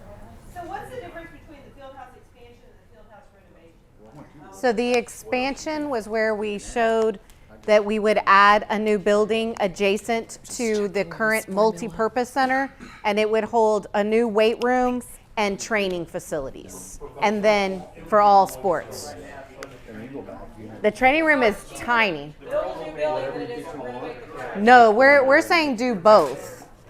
Right, but why is the renovation $6 million when you're pulling out, like the training facility, I would think would be one of the more. So the training facility would be a metal building that gets converted. So we would save a lot of funding there, the costs. The problem, no, I would have to construct one. But rather than building a brick and mortar and huge extravagant, it would be, you know, kind of what we've been moving to for some of that. The field house expense, and I'm gonna look at Billy, you correct me if I'm wrong, but without having air conditioning the whole thing, there's a lot of mechanical that's gonna go in there, and essentially we would gut walls, the whole thing, and restructure the whole use of the space. So retrofitting air conditioning, taking down walls, reconfiguring the whole thing, that's where that expense comes Adding from. plumbing. Adding plumbing, So because like they only have the- 2 toilets. We'd Where have the to, current weight room is has no AC, no plumbing, no anything on anything. that end of the building. So and we would want to add more than 2 toilets. It wouldn't be a weight room anymore. No, it would be a locker. That would Yeah. probably be a large locker room at the. It would be. They Yeah. only have 1 film room. They would like 2. I mean, there's Yeah. a lot of requests that could go in that field house. Wondering, like, can we put a couple mini splits over in the weight room? No, The varsity, the film room that we have right now. and that's just going to crater. The meeting room for every single sport for all district selections. And so that first door that you walk into, that's our film room. It is also, like I said, the meeting room. And it is the only place to meet that can fit up to about, even when you get like 50 boys in there, it's shoulder to shoulder. And in football, one side of the ball goes in there, and then the other side, say defense, we go into the varsity room, and we have a pull-down screen that's been there for about 30 years, and we have a laptop, and we shoot the film up on there. One of the things about our facilities, athletic-wise, and you'll have to realize this: 40 years ago, there was no volleyball. Okay, so you have issues with the gymnasium. You need volleyball teams. They're going to need to practice, like Ms. Nett said. There was no soccer. Okay, so you have issues with a couple of sports that's been added. There was no swimming, and so we have these constant conflicts. And there's, for the most part, all the coaches they work with each other, but it's hard to get into a weight room. It's hard to get into a gym, and it's because we've added sports, and it just kind of makes it kind of difficult here. The rest of the athletics, the press box, the floors bubbling. Gravity's taking this course on the floor, and it's bubbling. It looks almost unsafe. And band uses that a lot in their competition, along with you got track meets. Every sport imagine uses that stadium. And Which was built in 1984. that was 1984. Well, it's ended up this. And so you build a new press box that requires you to put in an elevator, and which probably raises the cost quite a bit. The scoreboard here recently has been pretty good, but every time it rains, the scoreboard never worked. And it was kind of embarrassing, especially when you rented out your stadium and they would show up and it would start raining. And this is just my personal opinion, when Ainsworth Trucking would put those tents up over there by the fence and drive them stakes in the ground, I think they might have drove some stakes through some conduit.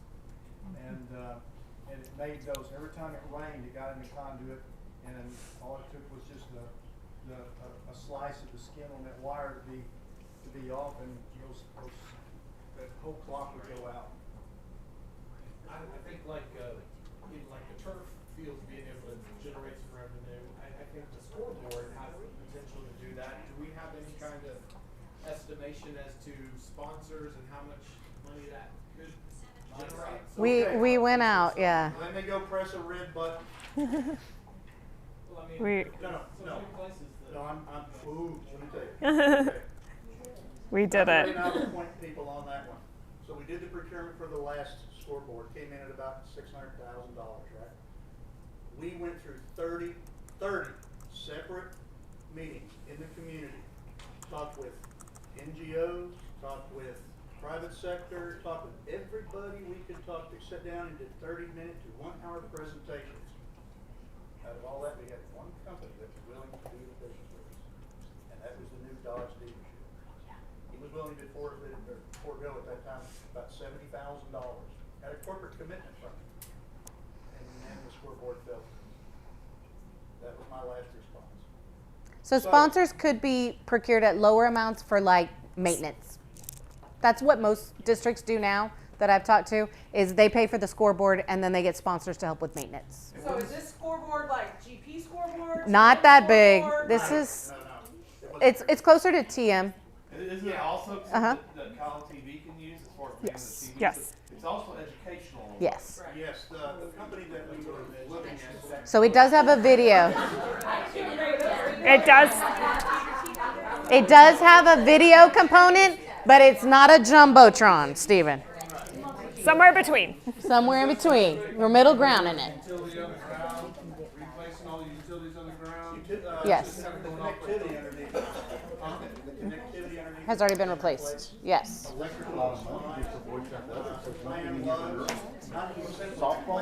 Okay. And maybe tennis. So we're not in a I don't really look at girls' locker rooms. current one. And then when we're done with season, we could demo. Okay. Okay. Infrastructure. It's fine. That's just the scoreboard. This is like $20 million. It's beyond. We put about 20,000 a year into that thing. It's 20 years old. Yeah. We're constantly Okay. replacing. We're going to go back to Campbell. Campbell, move on. But can I get an estimate on what maybe they can maintenance it on an outdoor elevator, because if the county, the elevators broke out of 4. The gym, well, they claim the weight room, but there's always conflict. Campbell? Because athletics and all that. Estimate on a yearly maintenance for an elevator, outside. Yeah. There's also in here for the new gym, and we've already talked about that. But like I said, with all the people, with all the new sports and things like that, kids will still have to go up at 6 o'clock in the morning, and some sports have to wait till 8 o'clock, or top cats have to wait till 8 o'clock at night to practice. You know, the high school gymnasium would be nice, okay?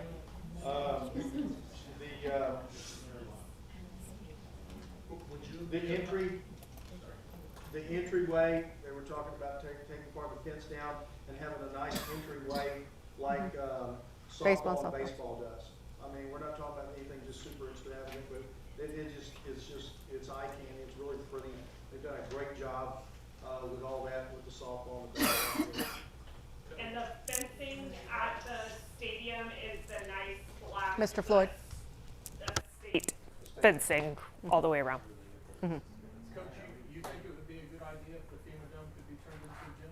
I don't think it's big enough. I really don't, Jerry. I don't think it is. It would be interesting, but I don't think that it's big enough. I just know that around the area This there's is, other, but I don't know the so size. this doesn't really address girls' athletics. That's the problem I have with this big chunk of money. There's nothing going in for girls, and if you look at girls' locker rooms, I mean, we're talking about a 40-year-old. So the girls' locker rooms will be included in the refresh for the high school because they're part of the high school Other proper. than the softball turf and maybe tennis courts, nothing's going towards girls. And the weight room and the Training training facility. would be for all, not just boys. Clearance on top, with the- Not That's just the tough sell. Well, the training is a big one for me for Apparently girls. the field house is for all and it doesn't get utilized. for- Well, but it's hard for girls to go in there. There's only one girl's toilet. There's no separate place for a girl to get treatment that's not with everybody else. Like for me, that's a big one for girls sports as a mom. It's a tough pill to swallow. Yeah. I get it. Yeah. You're But a girl that's dad and you look at all this money going. yeah. To the boys. So for me, it's the weight room and the training facility. That was the one I really pushed.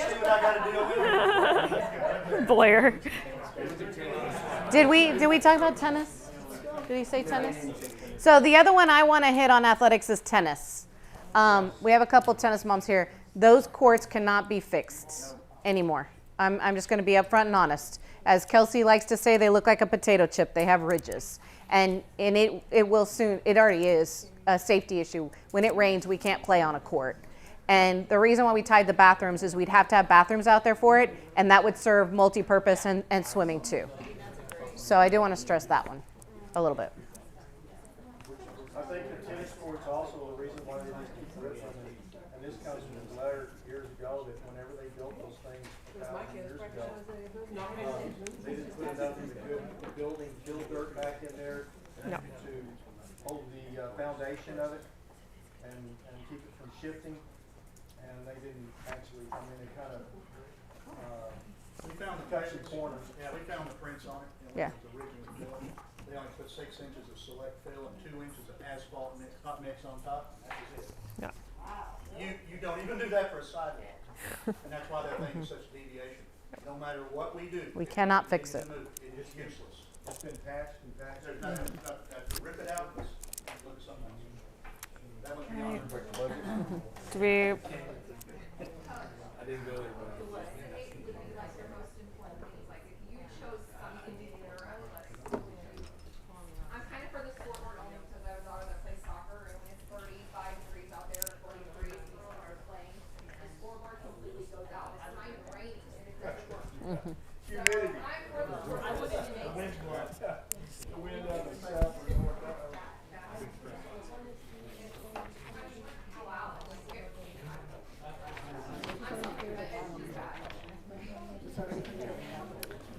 Okay. All right. So you're going to pick yours on the spot because I'm moving on. Come on, Campbell. Possibly the gymnasium. Okay. Performing arts, Neth, is there anything you want to add about the performing arts facility? The only thing teachers are requesting is that they can have the classrooms there and an area for them to be able to build the sets. Yeah. So currently, I know we talked about it, but our auditorium doesn't have the classroom, the dressing rooms, the tech theater rooms that you see, or the side stages. And so that's what would be expanded as well as the seating capacity. And the stage would be big enough to hold our band, which currently doesn't happen. For performing arts, I guess operations, I'll just quickly, our biggest thing on operations is transportation and the need that we're adding 10 buses to the fleet and we're already parked in the grass. And if we see the growth that we're gonna see, it's gonna get even worse because we're gonna have to add more buses to run more routes with growth. So using that land for the transportation facility, that would at least start the domino effect, right? So I would say out of the transportation, not new facilities, probably, I think from The our first. 'Cause it's operations. the first step too. So if funds became available, we could move on to the others. The new technology warehouse, so currently technology has all of these classrooms across the hall as storage and warehouse. This is the only meeting room of this size in the district. So getting them out of there would allow us to come in with just local money, do a little refresh, and have some additional meeting rooms across the hall. So like when curriculum needs to meet with bigger groups, this is it. This is the only space And technology, available. our technology director, Kevin, is here. When his guys get a delivery, we have to take the center mullion out of the door just to deliver pallets. So they're not functional for them as a true warehouse is where that's coming from. So, okay, yes. So out of this list, would you guys have it readily available?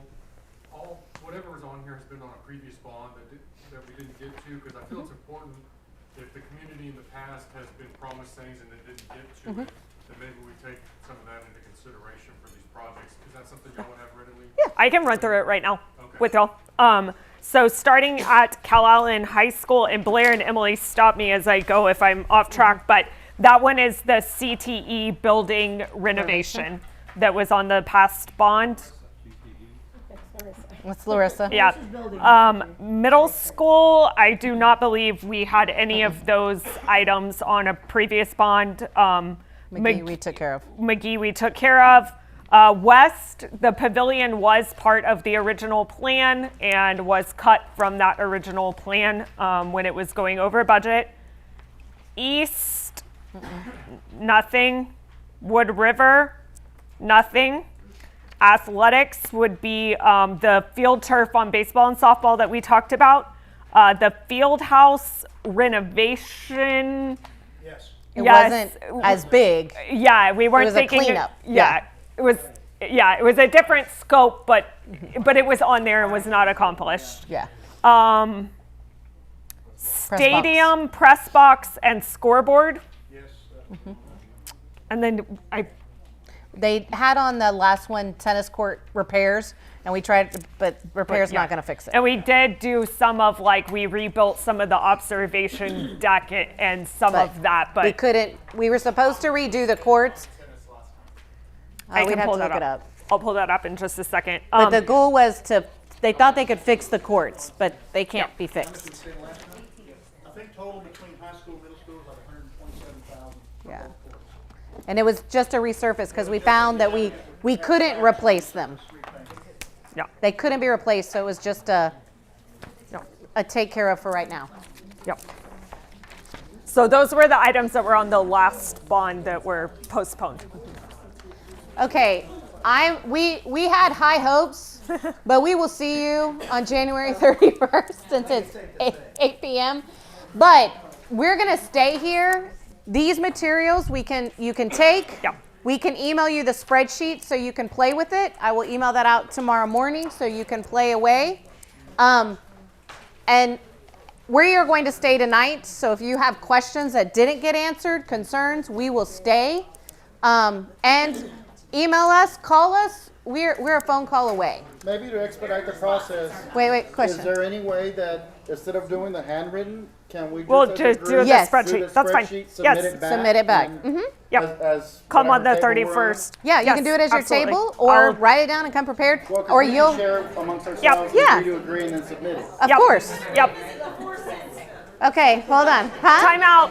Time out. Hold on. We have a 4-cent question that we need the group engaged for. Because we're yes, at 4 ma'am. cents. That's not changing after tonight. Heartwarming, tear-jerking things, are we still okay with 4 cents? I think for phase 1, 4 is good. No. No. I'm going to say that I think 4 cents is a good conservative number for phase 1. And if we don't, 40%, remember we showed you on the first meeting, over 40% of school bonds are failing. Yeah. It was 40 at the last one, and last year was 50% of school bonds failed. So about half. I don't want to be the half. So I think we have to also take a conservative approach to make sure that we are able to do the must-haves. So Okay, at next so- meeting, we will do none of the fluffy intro stuff. We will just come in, get right to work at the tables on the proposed project list, unless there's any big FAQs that come up that need to be shared with the group as a whole before we begin. I do want to put this one last slide up. Be thinking of, it is this committee's responsibility. No one that works for the district can be part of this, but y'all will need to nominate, I would recommend 2 to 4 people that will go to the February 13th board meeting and present to the board and ask the board to call. Administration will set aside some time. I'll do a basic PowerPoint. Those people can come and meet with me and we'll get it. Y'all won't have to create something from scratch. So be thinking about who would be available and who wants to represent this committee, because we will need to get those names at next meeting on January 31st. So we will be here. This is no longer if needed. We will meet back January 31st to set the final proposed project list. Yes, ma'am. The basketball teams and the soccer teams are all playing on Tuesday now. So can we make it for Wednesday and not Tuesday? We don't decide that. The district committee decides it. So it's No, she's saying the 31st. the meeting. The meeting. Oh, so February 1st. Yeah, the basketball teams and the soccer teams all play on Tuesday. Give me 1 second. I don't know It if seems this. like a scary day. Yeah, I know we were. I'm pulling up your calendar. They play on Monday? So the 31st is. I'm sorry? Yes. Yes. A proposal per table. I have a master spreadsheet that I'm going to compile and share up on the screen so we can kind of see like, okay, everyone is aligned on these items. We need to do some negotiating on these items, and I'll probably have some Slido polls up, where we can do that. That seemed to work really well when we needed a quick tax rate. vote. If you have it, if you don't, we will email you that Excel spreadsheet. Okay, but you want a table proposal before. If you can get it done, at least have your picks done, so you can argue for a little while and then get it. She'll be on the distribution list. Yeah. And we will email out this spreadsheet to y'all first thing tomorrow morning, so you have it. Yes. So we're saying it's 31st, right? Yes. Yes, that's what I heard. No change. We'll be here on the 31st. I heard I'll it send a it worked reminder out. like I do. Right, it worked out. The games were on a different night, not on the. No. The middle school games are on a different night, so we probably win. We have to do that first.